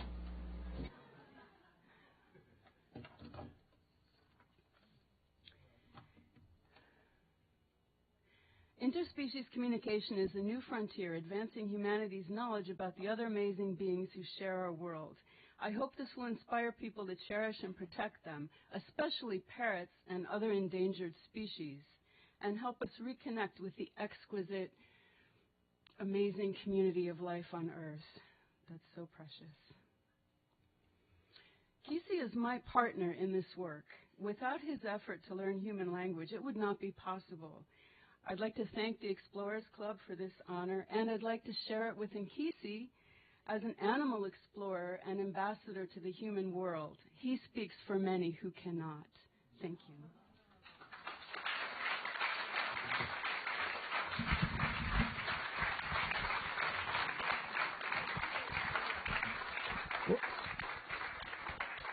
A lot of people today have talked about this issue of crossing through boundaries and collapsing separations and working through this idea of how we see the world so we can see it new and differently. But this is really one of the most profound of those boundary crossings. And I want to just thank you and congratulate you at the same time. Thank you. Congratulations.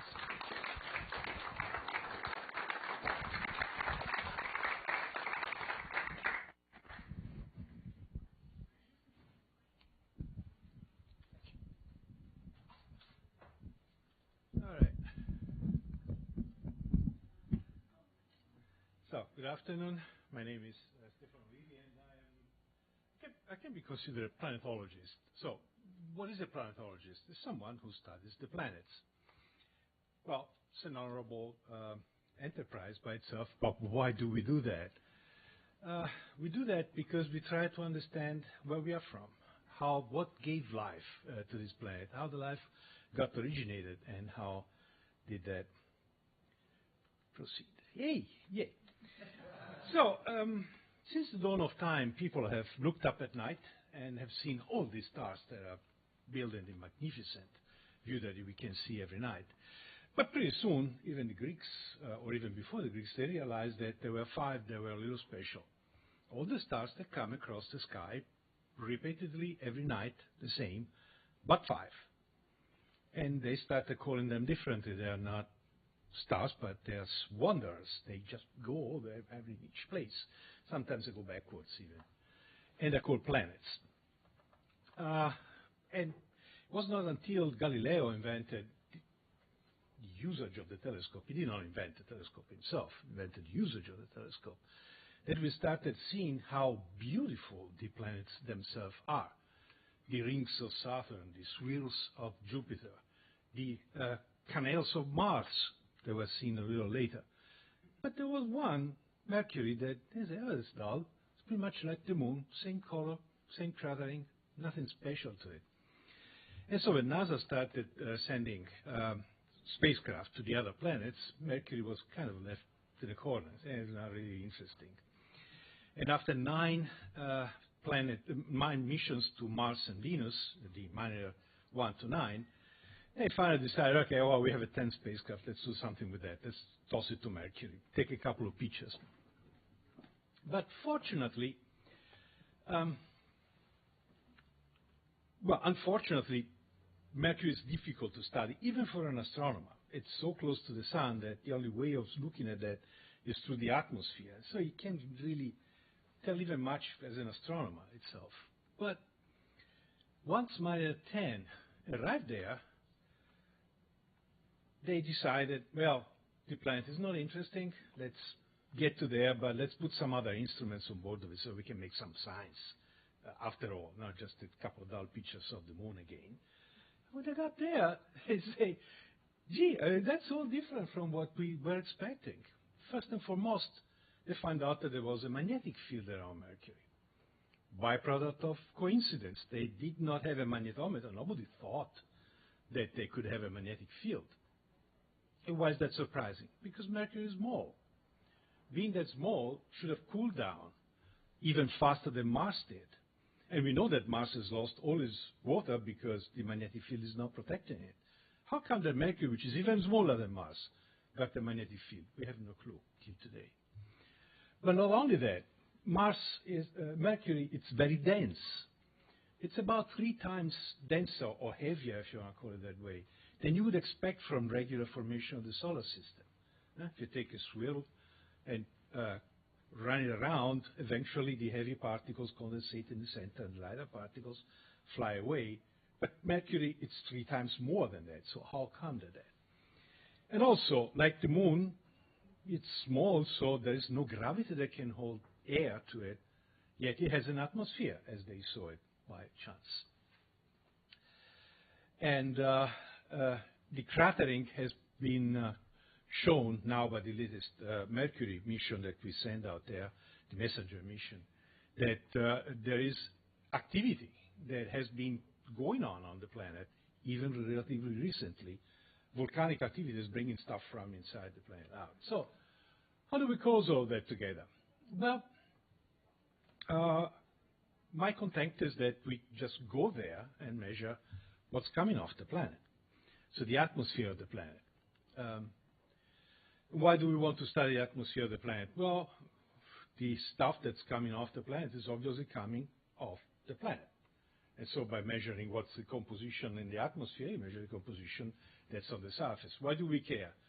Well, if you're thinking that there is a magnetic field, the magnetic field in a planet does not originate by a big, huge chunk of iron that's in the core, but by currents that are flowing inside the planet.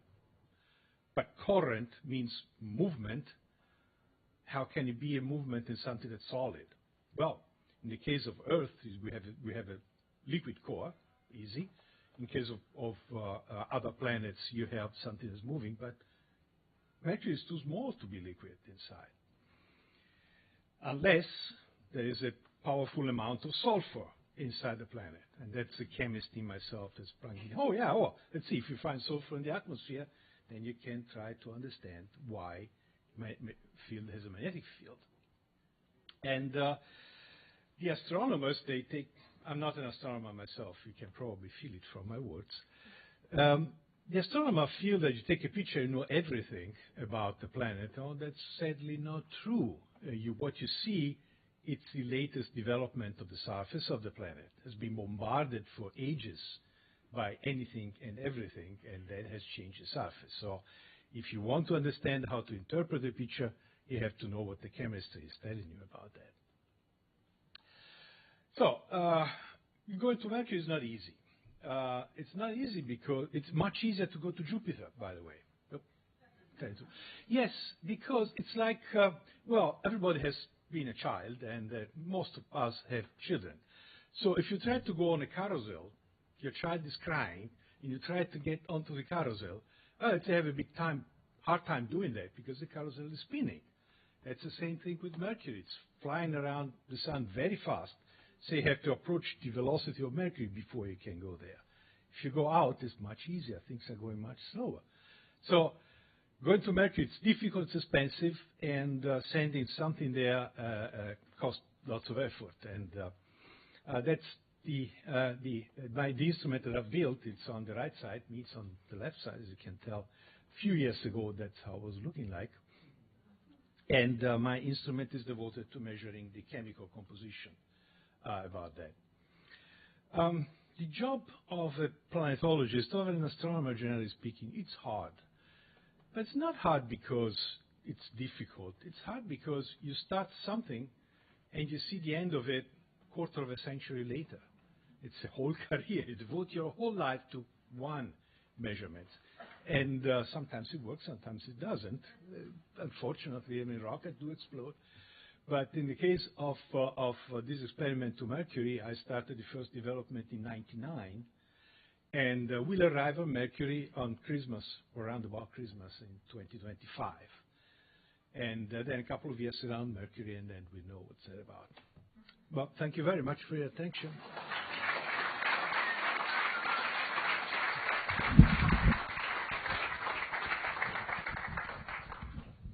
Fantastic information about one of those places that some of us don't look at very often. That's great. Mercury, it's a little rare. Yeah. But it's fun to work there. Yeah. You know, what's been fun about this is we've gone in so many different directions, right?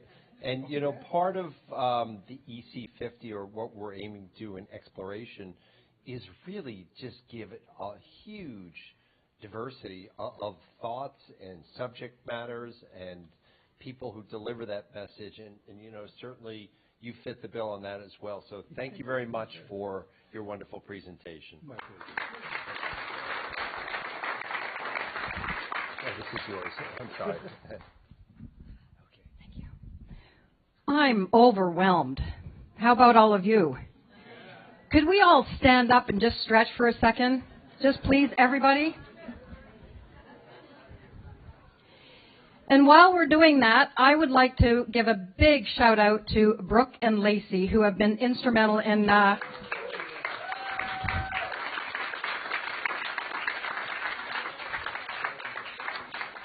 one of a kind. You are welcome to take your seats now. My name is Synnøve Sorby, and I am a Norwegian-born Canadian. And did somebody say of course? And I'd like to actually, well, I'm going to roll forward with this. I'm sure I am. So 30 years ago, I actually found myself minding my own business, running an outdoor store with 15 employees and teaching backpacking, rock climbing, map and compass, and backcountry navigation to adults and kids. And I learned about an expedition that was going to Antarctica. And I was like, what? Antarctica? And it was the first women's team. And I was a little bit amazed because I'd never heard of women wanting to go to Antarctica. What's there, you know? And I quickly found out that through my roommate at the time that they were missing a fourth person. And so I'm not like a superstar. I'm just like all of you. We are born with passionate interests, right? With curiosity in ourselves and our passionate potential. We have the ability to be much bigger than we are. You know, I've listening to so many people this morning and this afternoon. I'm absolutely blown away by how much and how richly people have lived their lives and dedicated to preservation of our earth, conservation of our species, and sharing it in a way with each other that elevates us. It's absolutely phenomenal. So I think this slide right here speaks to both the men and the women in the room. There's a problem when we have an idea and we absolutely know that we must fulfill that idea, right? So when I found out that they were interested in interviewing me for the expedition, I flew to Minnesota. I was living in San Diego, California. I had a backpack over my back, long blonde hair, and I marched into that room, and they were like, what? Really? And I became the fourth person on that team member, not because I had a lot of experience pulling a sled, which we did, 200-pound sled, not because I had experience on long trips, but because I had something that is the very kernel, I think, that holds all of us together. I had a curiosity and a willingness to test who I was. What am I capable of doing? I wanted to live that great quote by Thoreau. I went to the woods because I wished to live deliberately, to front only the essentials of life, and not when I came to die discover that I had not lived. I was burning for that at 30 years old. So I went on this expedition, but I'm not taking you there right now. I'm actually going to take you all the way to the north, which I found myself in almost 30 years later. And who would think that I would be standing up here along with my expedition partner, who Hilde, I know you're filming right now, but can you please stand up?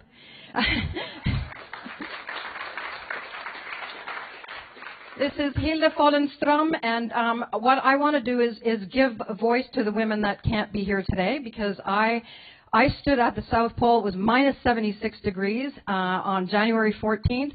Tallest of the four of us, the least experienced, and I can tell you without a doubt, although we don't often talk about this in the expedition world, it was my ego that needed a little bit of stroking on a trip like this. It was the testing who I was bit. And you find out when you step onto the ice or step at the base of a mountain that you leave your ego behind, and then it becomes a very inner exploration. And if you fail to learn the lessons from that, then it's what's the point, right? And so it's our ability to give back. Anne Bancroft is on the right, Sue Giller next to her, and then Anne Delvera, and then myself. Anne Bancroft is a member of the Explorers Club, and we proudly flew the flag there at the South Pole, only to my dismay to find out that the South Pole marker, there was a row of them, because it moves, right, every year. So I thought, just one South Pole marker, but no, there's many. So now I'm going to take you all the way from where we are right here, all the way up across the pond, across the Atlantic to Norway. And then I'm going to take you from Norway, and we're going to go all the way to an archipelago of islands called Spitsbergen, where Svalbard is the largest one. And, and then from there, we're going to go to the world's northernmost town, which is Longyearbyen. There are about 2,600 inhabitants there that represent 62 nationalities. Talk about diverse. And Hilde is actually a resident of Longyearbyen. She's been living there for 26 years, and she is, and I can say this in this room, a badass. Bumsaboo is a little trapper's hut, and she's been going there every year with her husband for vacation. It's not on Airbnb, just to... It's a trapper's cabin that comes without running water, without insulation, and without internet access. So this is the scene of the crime. This is where Hilde and I had planned to spend 9 months, only to find us in the same wave of just absolute devastation with COVID that came in March. So our 9 turned into 19. Yes, we have spent 14,000 hours together, and so if any of you need any marriage therapy, you need to come and let us know. So I'm taking you all the way up here, and now I'm going to share with you a short clip that was, we're in the middle of doing an IMAX documentary, and it is about us, but it's not about us. It's about, what we actually, who we are, why we did what we did, and how important it is for all of us to engage in the conversation around climate change, because you know what, our planet, and we all know it, we're all, we've all had that Kool-Aid already, all of us, we're all so invested in this, and it requires a deep commitment from every single person, and especially our youth.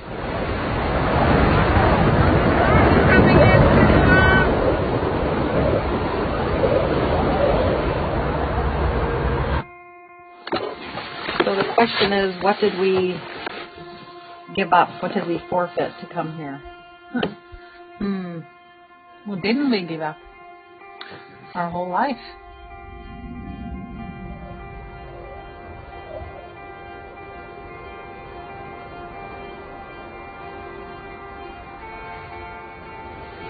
We gave up our jobs, shopping, showers,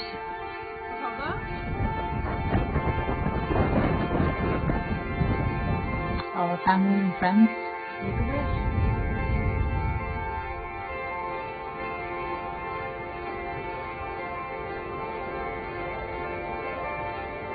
Hey, this is us.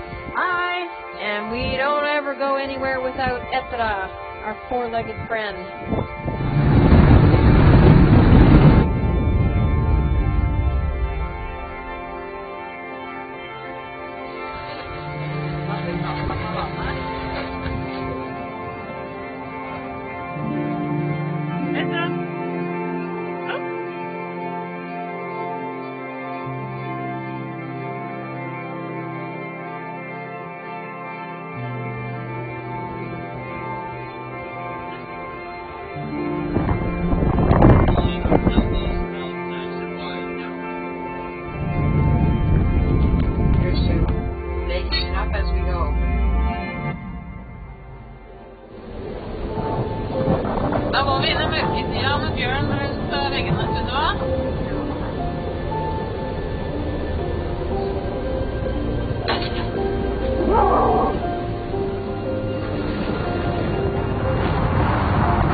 Today is March night, and it's the first time that I see the sun since October.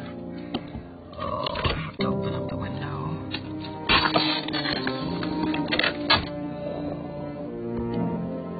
Look at this. There it is.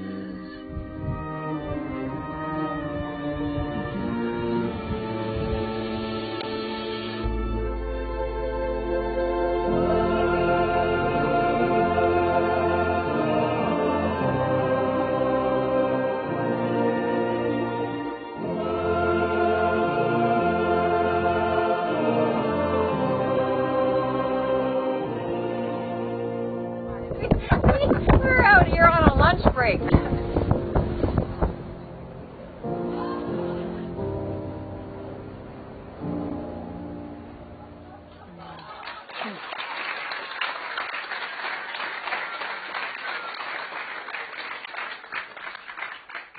Thank you. We shot all of the footage on that expedition, drone footage, everything.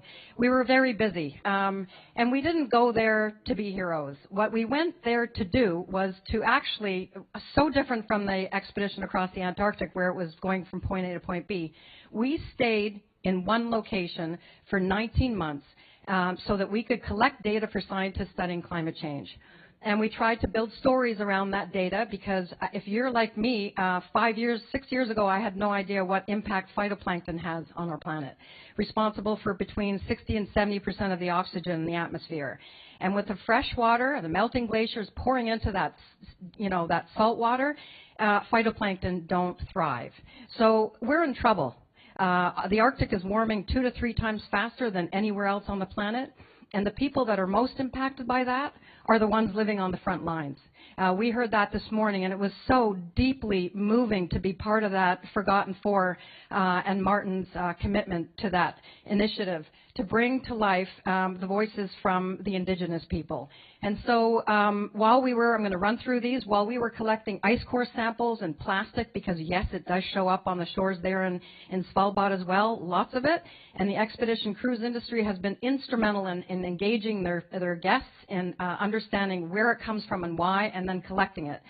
And that is a really big deal because we will not stop traveling, will we? But what matters is how we travel and why we travel. We don't all need to go to the ends of the earth to understand that, that things are changing in front of our eyes. And we had the opportunity to work with NASA, Scripps Institute of Oceanography, BCIT in Vancouver, the Norwegian Polar Institute, the University Center of Svalbard, and we were volunteers. We are what we call citizen scientists, which is something that's been around since the days of Darwin. And all it is just using your curiosity and your ability to travel to those remote places where sometimes a scientist can't go or maybe can't spend as much time, and use your keen observation and collect data in, of course, with the protocol. So we're very proud, because we quit our jobs to do this. I met Hilda in 2016. We quit our jobs and decided, we asked ourselves, how can we be relevant? I've seen a lot of change in the Antarctic. She's seen an abundance of change in the Arctic. And so when we started Hearts in the Ice, it was our answer to what we can do to be relevant. Power of one. So it was a very unique, powerful experience for us. We had, like I said, 14,000 hours together. We relied on each other for absolutely everything. We could not go outside without each other, and we could not go outside without our revolver, our flare gun, and our rifle, because we had over 100 polar bear encounters. Many of them live in the area where we were, and so we often heard them outside the hut, and if Etra heard them, she let off that loud bark that you heard in the trailer. So it's a very interesting thing. Now we're asking ourselves, well, now what's next? And that's a big problem after you do a big expedition. But you know what? We say that climate change is not taking a break, so neither are we. We're going to do an expedition in the Canadian Arctic, but what we are endeavoring to do up there is to hand over all of our science, our tools, and all the knowledge of collecting the data to the Indigenous, and we use them, we're going to actually compensate them for this, and we're going to use stories from their life and their existence for decades living with and for the land that they're seeing changing, and their entire existence is being threatened by climate change. So we're trying to put the power back in the hands of the locals. Our pilot will be in Cambridge Bay. We're going there in June, so if anyone has any connections to projects that are ongoing up in the Canadian Arctic, we do plan to live there for some months to be coaches and train them on some of the data collection and the such, and we'll build stories using their voices and their experience. And we feel like that's the best way we can give back to the people that are the most displaced by changes that we know are human-induced. So I have to end with this, because please follow us. We are just two people trying to do the work of 20, and we need all hands on deck right now. And if you join us in some way, we hope to inspire. We're educating a whole generation of people. We had Jane Goodall, we had Wade Davis, we had very many experts from the Explorers Club join our educational call. Thank you.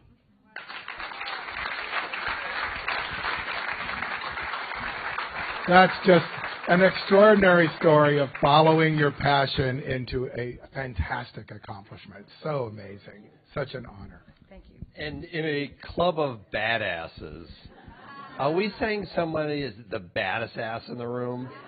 Maybe. No, I don't know about that. Yeah, I don't know about that, but thank you. Really well done. Congratulations. I share this with you over there.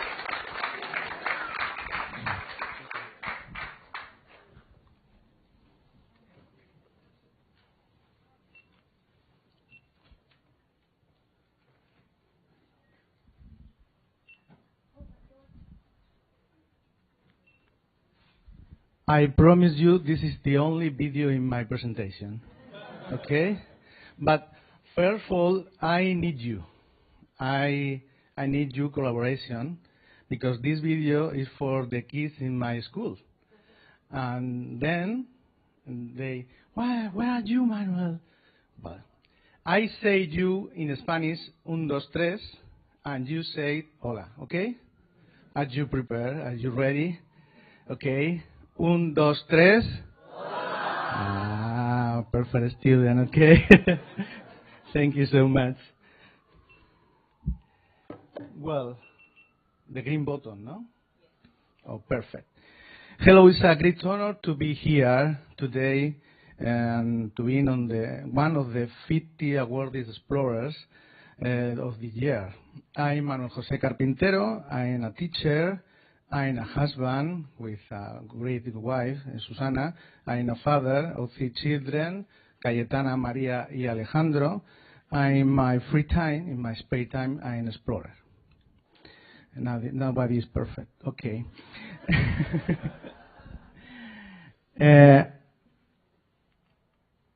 Okay, when I was a child, I read Tintin comics and imagined traveling to the most incredible places in the earth. But I was a very shy child and so quiet. Those comics and that knowledge made me change. I understood that the adventure and exploration were, that's why the following happened. That 60 nights in the jungle changing my life. Yes, this is me. When I was 20 years old, okay? This guy now is inside me. Yes, yes, I ate him, okay. Well, I went to Colombia to help the street children called gamines to get them away from drug and the gun problems. At night in Bogota, Medellin, we gave them bread and hot chocolate, but we had to be very careful because the mafias would shoot and us too. Then we took them to the Choco jungle to separate them from the madness of the trees, and that is where my spirit of hell as a teacher and adventurer, as an explorer work.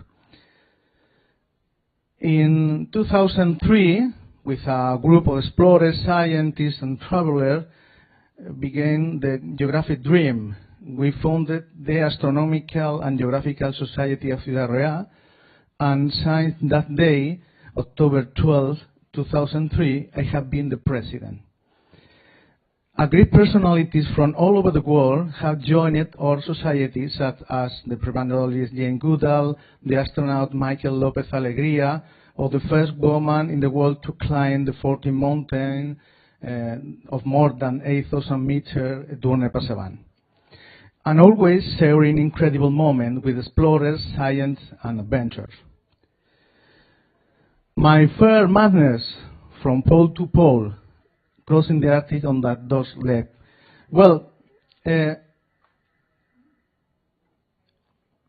think that it's very important to think that you could do this, something, okay? Well, and so my first mandate was to combine my friend to take the book of Don Quixote from La Mancha to put in the poles of the earth. And so it was. First, we traveled in the tide flow in Greenland by dog's leg until we reached the last inhabited town further north of the planet, Sierra Paluz, with a temperature of 40 degrees below zero. And here is Don Quixote in the North Pole. Okay, but the greatest adventure will come later. I led the world's first expedition to reach the Antarctic Cycle in a small 40-meter sailboat.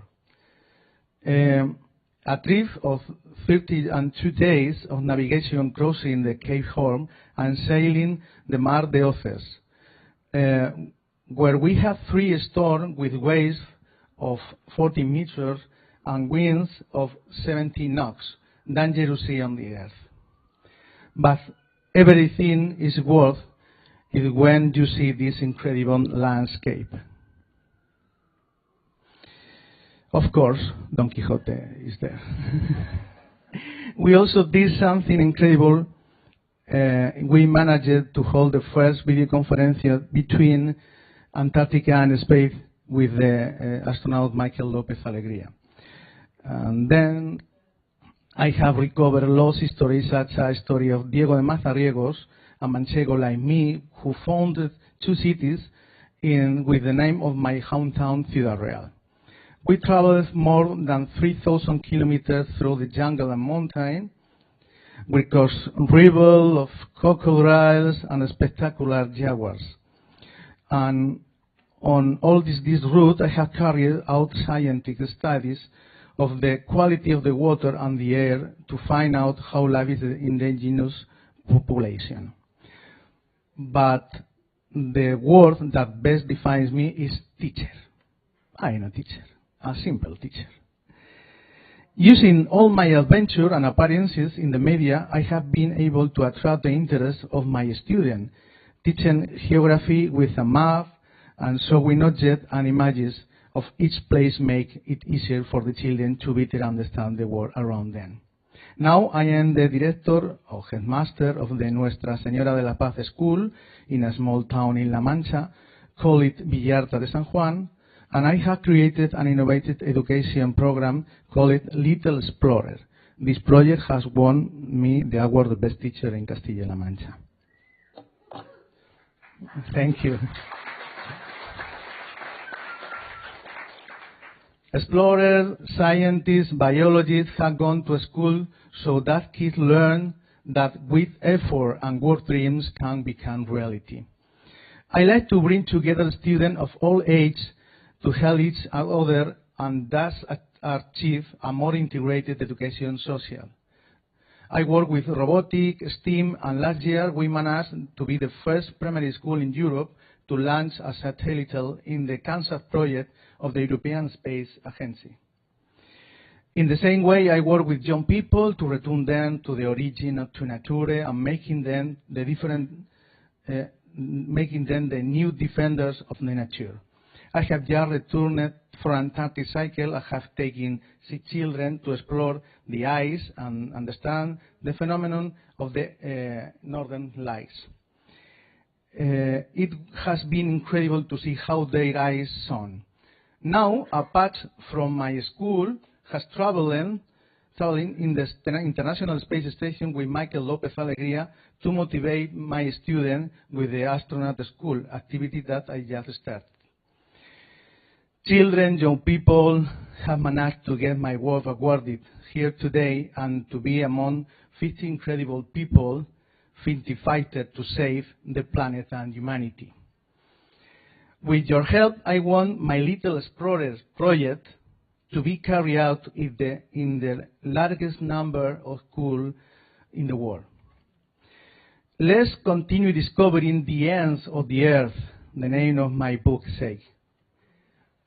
Thank you so much.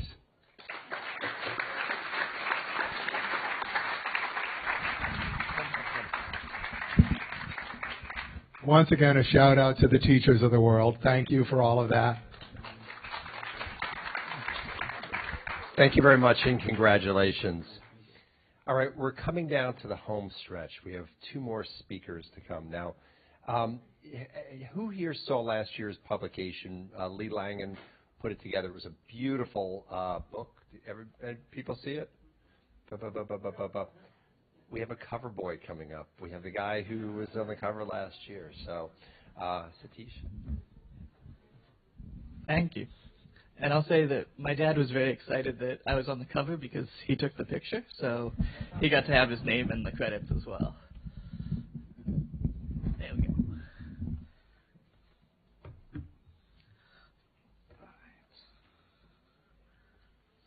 Oh, I went past it. Let's see if it... Will this play? It's a short video, and if it doesn't play, it's fine. It's just noise, really.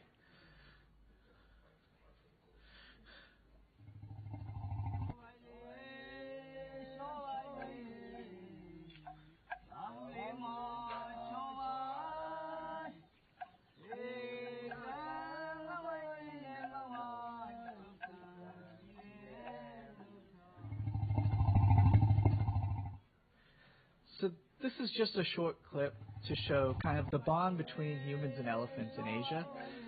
So humans and elephants have been living alongside each other for generations in Asia.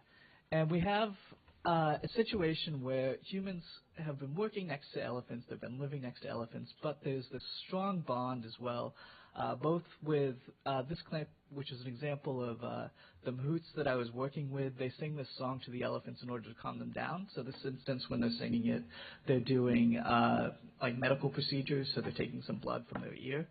So this is an instance where they're working together, they've worked with them for generations, and they've developed this song to kind of calm them down when they're doing these medical procedures. But in addition to this strong bond that people have and this connection to elephants in Asia, there is also quite a lot of conflict that we see there. So both humans and elephants are kind of competing for the same amount of space and same resources. And we have humans living alongside elephants and elephants living in the forest, but as those forests shrink and populations grow, it's harder to define the lines where humans and elephants can live. And when you consider that humans grow crops, so they grow really rich food, and elephants are always looking for the most efficient resources. They have to eat huge amounts of food every day, and if they see a field that has very high quality, very nutritious food, and it's a very concentrated location, you can think that they're maybe not making that distinction, which this food is a human food, that food is my food in the forest. They're just seeing that this is the most efficient way to get the most energy and food that I can in the shortest amount of time. So they're going to take advantage of that. And because of this conflict, we have situations where elephants are coming into human fields and they're eating entire crops in a night. So with these elephants, you can see that they're coming into fields. People have spent maybe an entire season growing these crops, and elephants can come into this field and eat the entire crops in one night, and that'll be the end of those crops for that year. So because of this, we have this kind of conflict and mitigation that we have to work out and figure out how can we solve this problem and have humans and elephants living alongside each other. In response to that, we've come up with many different mitigation methods. A lot of these are usually deterrent methods, so there's usually ways of chasing away elephants. There's also ways that we've used in creating barriers, so there's fences. Many of these mitigation methods have been very time-consuming or expensive. So to maintain electric fences is very expensive, and it takes a lot of effort to do that.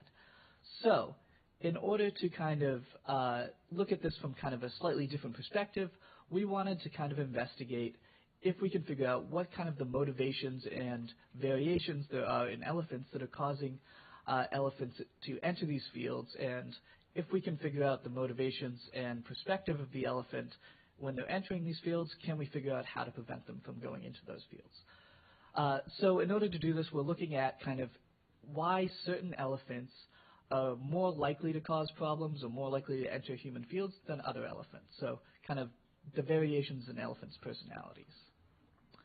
So the study group that we worked with was a group of elephants in Myanmar. Myanmar is an interesting case because it has one of the largest forested land areas in Asia, and it also has one of the largest captive populations of elephants in Asia. So they've got about 5,000 elephants in captivity. Most of those elephants are working in the logging industry, and they're considered semi-wild. So it's kind of a unique situation where during the day they'll work in the logging industry, and then at nighttime they'll actually be released into the forest, and they'll have pretty much wild forage. So they'll just move around wherever they want to go. They'll eat natural food. Pretty much most of their diet, probably at least 90% of their diet, is wild forage. And they'll even mate sometimes with wild elephants that are in the area. In addition to this, we see that these captive elephants will also cooperate, so they'll go into people's fields and eat food. So we have this situation where people are working closely with these elephants. You can kind of interact with them closely, but you can also see this wild movement, so that's why they're considered semi-wild. So with my work, I worked with the Smithsonian and Hunter College, and we kind of developed a study that kind of crossed over this idea that we can do controlled behavioral studies to kind of estimate elephant personalities and variations in these elephants, and then also kind of map their movements in the wild. So we can see how different personalities relate to how they move and interact in a human society in like a wild environment. So in order to do this, we wanted to look at individual variation in the elephants. And the question is, how do you look at this individual variation? What is the primary focus of how you can distinguish between different individuals? And we looked at two different factors. We looked at neophobia, which is basically the fear of new things, and exploration. And when you think of an elephant coming up to, say, a fence or a barrier in the forest, they have to kind of assess whether or not this is a risky situation, something that they should enter, or whether it's something that's not really accessible to them. And certain individuals, we think, are more likely to enter into this risky situation than others. So, quickly, the way that we tested this was in a few different ways, but the main one was we created basically a puzzle box for the elephants, and we tested to see if certain individuals were more likely to explore and enter this puzzle box than others. And basically what we found is that we did find that there is variation. So we see some individuals are more neophobic, so more afraid of this object, and some individuals are less neophobic, so they're more excited to go kind of find this food and explore this new object. And the idea is that if we look at these individuals and see how they relate to this wild movement, we might be able to develop mitigation methods specifically targeted at these personality traits. Instead of looking at elephants as a whole, so just Asian elephants or African elephants, we can look at, say, the more exploratory elephants and figure out a mitigation method that's targeted towards a personality type. And then just briefly I wanted to cover, so my work, I finished data collection in 2019. But in 2021, there was a military coup in Myanmar, and basically the military overturned a democratic election. And I just wanted to bring light to it because there's a lot of things going on in the world, but this is something that we can still definitely try and affect. So the Burmese people have been trying to protest against this for a long time, for the last few years, but there still needs to be a lot more international pressure. And that's one of the things that we can kind of affect. Is there's a bill that was just passed through the Senate, the House, and it's still waiting to go through the Senate. And that's something that we can kind of activate and try and kind of influence this as well. And that's it. Thank you.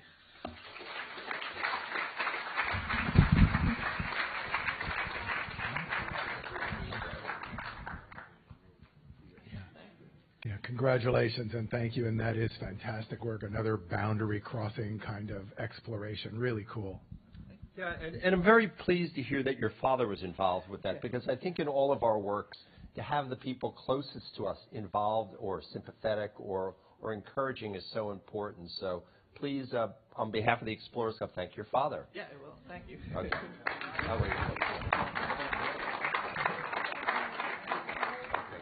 Thank you. Congratulations.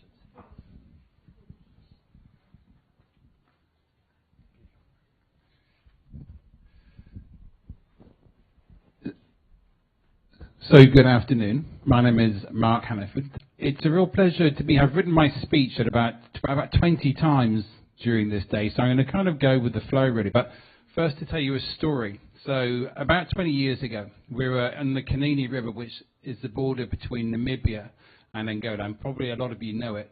We were driving along, we were wrecking an expedition we were going to set up, and we said to ourselves, this is such an incredible place that wherever we get to, and it looks like the best campsite, the best place to sleep the night in the absolute world, we're going to stop, regardless if it's 1 o'clock, 2:30. Anyway, it was so stunning, we stopped at about 12 o'clock every day, because it was just amazing. Then, of course, getting bored leads to trouble, doesn't it? So we set ourselves a challenge every day. Our almost terminal challenge was to swim across the river to Angola. The people I was with had been in Angola during the conflict. For them, it was kind of a little bit of a sort of going back into the history. Now, the river we were in, I'd worked in Australia before, so I knew crocodiles were a risk. But there was a massive waterfall down that way, so there's no climbing crocodiles. And up that way, there's big rapids. Now, these guys had gone back and forwards across this border numerous times, so I went with their advice. Rapids, waterfall, no crocodiles, that's the equation. And I kind of went against my better judgment and said, okay, that's what it's going to be. And this is a big, brown, lipid river that kind of goes, it's pretty wide, but 3/4 of the way across was a rock, a big rock. The three of us, 3 grown men, could all stand on that rock, get our breasts back, and then go on to Angola. So we were absolutely perfect. Went into the middle of the river, took the flow, got to this rock, and as close as we got to the rock where Richard is now, this rock stood up and gently slid into the water. So that's now our refuge gone. We went into Angola. The people I was with could not be caught in Angola, so we have to go back across this river. There's no bridges, there's no rivers. We're in our boxers because we didn't expect to be swimming. Anyway, I'm here. So the bit is, I wonder if this is going to work. This. You're hitting the laser. Oh, am I? Yeah. So, my background is not medicine, but I seem to have found myself having set up a medical subdiscipline which is called extreme medicine. The principle of which was I've been part or leading expeditions for almost 25 years, and on the expeditions I organise, I always want a medic there, be that a nurse, a paramedic, wilderness responder, a doctor. When we got quite busy with our expeditions and quickly used up all our friends. The people that we went on expeditions with and knew what they were doing in an expedition environment, and could also be medics. So then we started taking with us friends of friends. And we quickly realised that whilst they were great medics, take them away from beeping machines and hospitals and ambulances and all the sterile equipment, it's a different world, and we actually needed to train them. So 20-odd years ago, we almost reluctantly set up an outside-facing course that public could come to. We were astounded when 70 doctors turned up for the week, and that kind of set us on a slightly different pathway to the one that we expected. What we wanted to do, and what we found, is we attracted a community of medics that came from different silos, but traditionally didn't really speak to each other because they were siloed. So wilderness and expedition medicine, you tended to be that. Space medicine, you tended to be that. Disaster and humanitarian. Military medics, we wanted to build a community where knowledge was shared, because there's a lot of really, really good medicine coming back from unfortunately bad places that can be shared in expedition medicine, can be shared in humanitarian settings. So it's about breaking down those silos and sort of preconceptions and being just us, not being part of a big body of an organisation that allowed us an incredible amount of freedom, and the web gave us a democracy to be able to, and gave us a voice. So this is just hopefully this will work, a kind of encapsulation of the work that we do.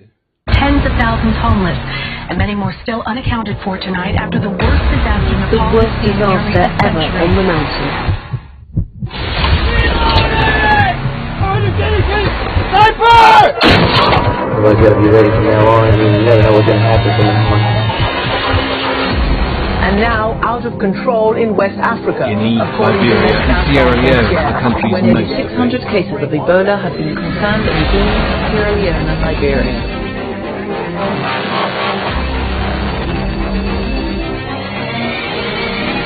It's important to respond quickly. Just a few hours can make all the difference.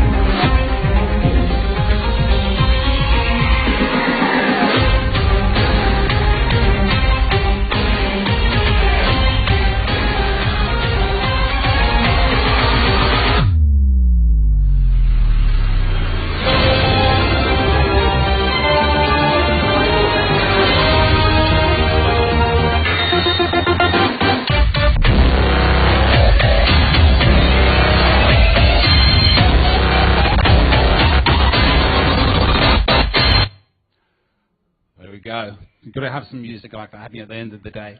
So it's about connecting people and bringing people in. So we now run a master's program at Exeter University in extreme medicine. We run the world's biggest conference in extreme medicine, which it gets a kind of an attendance of about 2,000 people, both virtually and physically. The common theme here is that Jane Goodall did an amazing... Our people have done a lot. They're surgeons, they're war surgeons. They've been everywhere and seen everything. You could not hear a pin drop when Jane Goodall was speaking. She was absolutely mind-blowing. And we also had Tom Cruise talking, and Mike Barrett, astronauts, and a link from the International Space Station. So it's kind of, there's an acceptance of actually what this does, and the relevance is that it joins stuff together, which is very much the ethos of the club. And it educates, which is very much the ethos of so many people here. And I think this building is it's a kind of repository for these experiences and these amazing stories. And I think layer upon layer, that's what gives these organisations and clubs their meaning. So actually, that's just a slight definition from the Lancet, which gives you. So the conference, if anybody is, the reason why, and it's a little bit like today, it's not just about medicine, it's about making links and getting people to think differently about what medicine is and what, as medical professionals even, and how they treat people. Actually, I have two of my faculty sitting in the audience, so it's nice to have them here as fellows as well. So.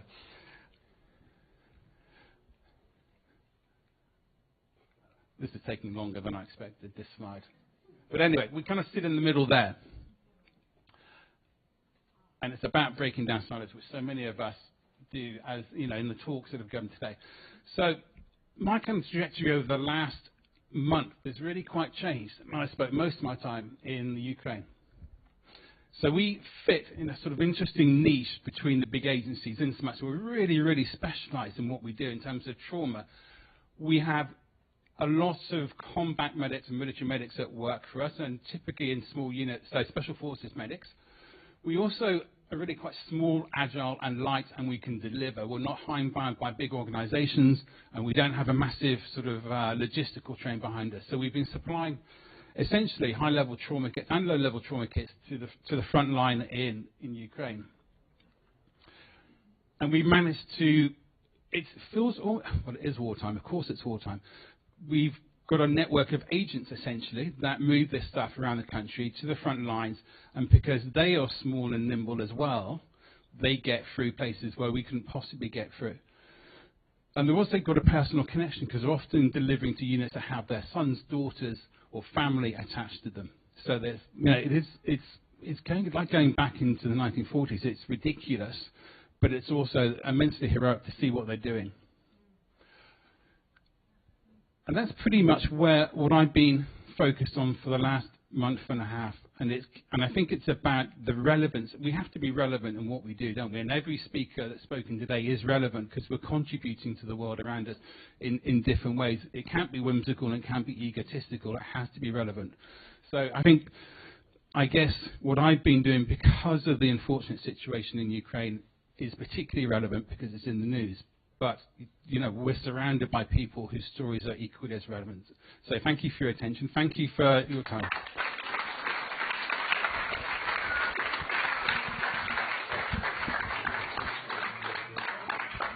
Well, the life-saving work and medical work is, of course, really impressive. But to be able to do that by cracking through those silos and bringing those people together, I know how tough that is. That's a tough job.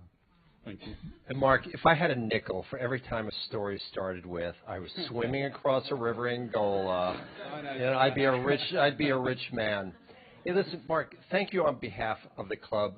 Before everybody goes off and leaves, I know that we have still quite a few of the EC50 people still in the room. I'd like them to stand up. Stand up, please, all of you. Just taking attendance. Wow.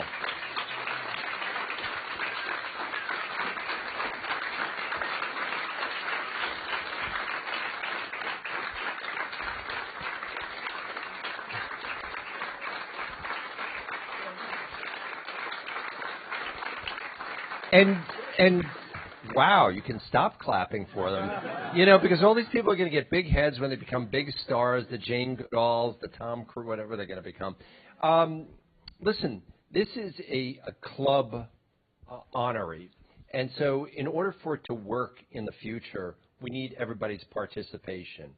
And I know absolutely everyone, even the guys who have just won, know someone else out there in the field that's doing it, not looking necessarily for recognition, but are really making a difference in their community. So when you see, come this spring, we're going to ask again for nominations for next year. It's really important. This is the future of the club, the future of exploration. Our ability to show that exploration is so diverse, not just in race and culture, but really in thoughts. And I want to end with, we have one more EC50 person, John Mack, who spoke on Tuesday, but had an event last night, a private cocktail party for the EC50 folks, if any of you attended. And he wanted to give a comment on an observation that was at your house. At my house. So just very quickly.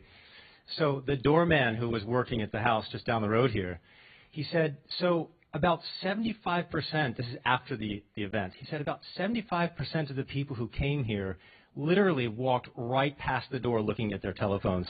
And he looked at me in bewilderment and he said, "These are the explorers?"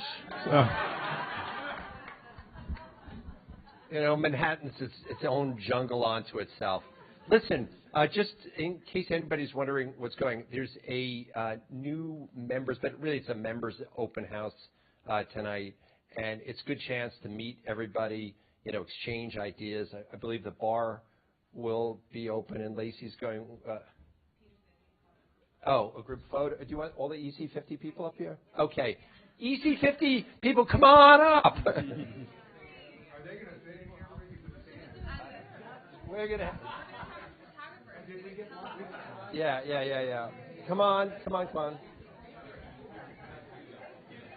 You've all won an electric car. Yeah, raise that. Do you want some people to...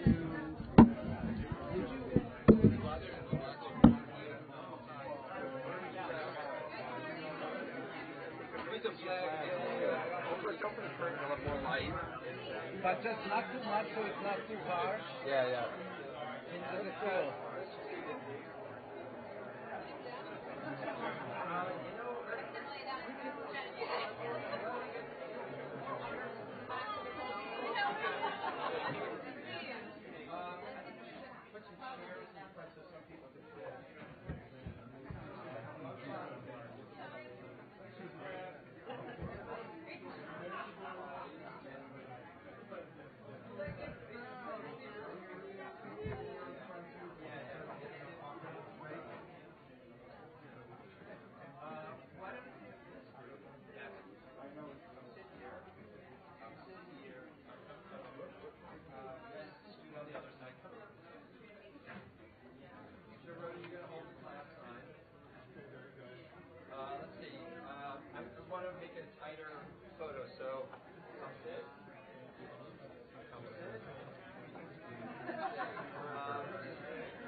Oh, thanks. Yeah. Okay.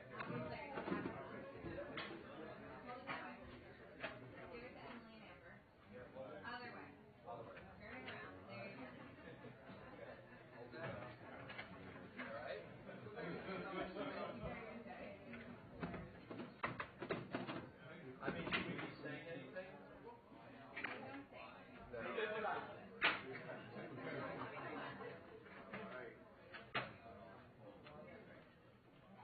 Okay, so let's do 1, 2, 3, and please try to go. 1, 2, 3. Get another. Okay, we're not going to play. Green button. Green button.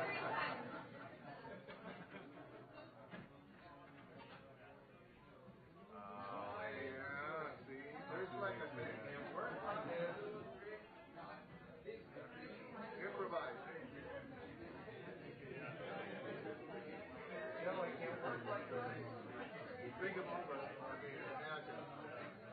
Multiple levels. There we go.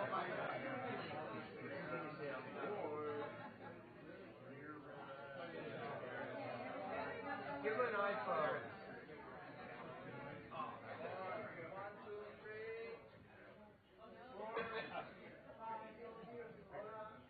Give her an iPhone. 1, 2, 3.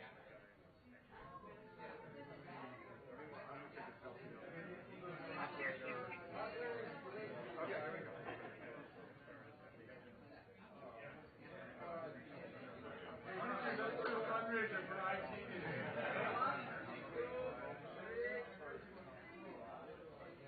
Wait a minute. I'm just going to open it. Yeah, here.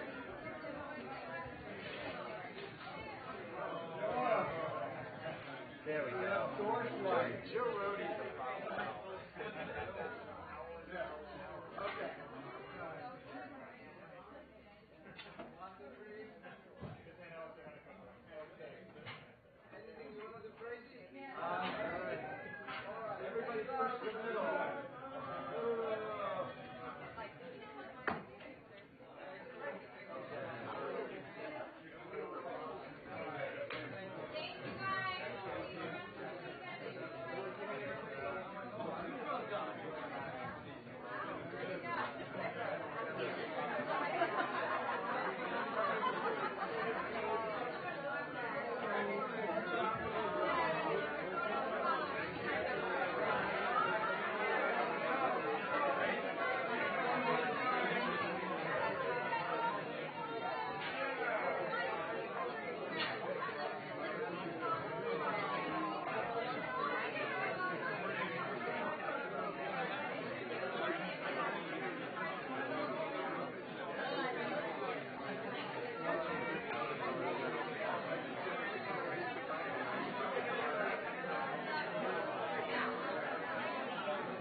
good.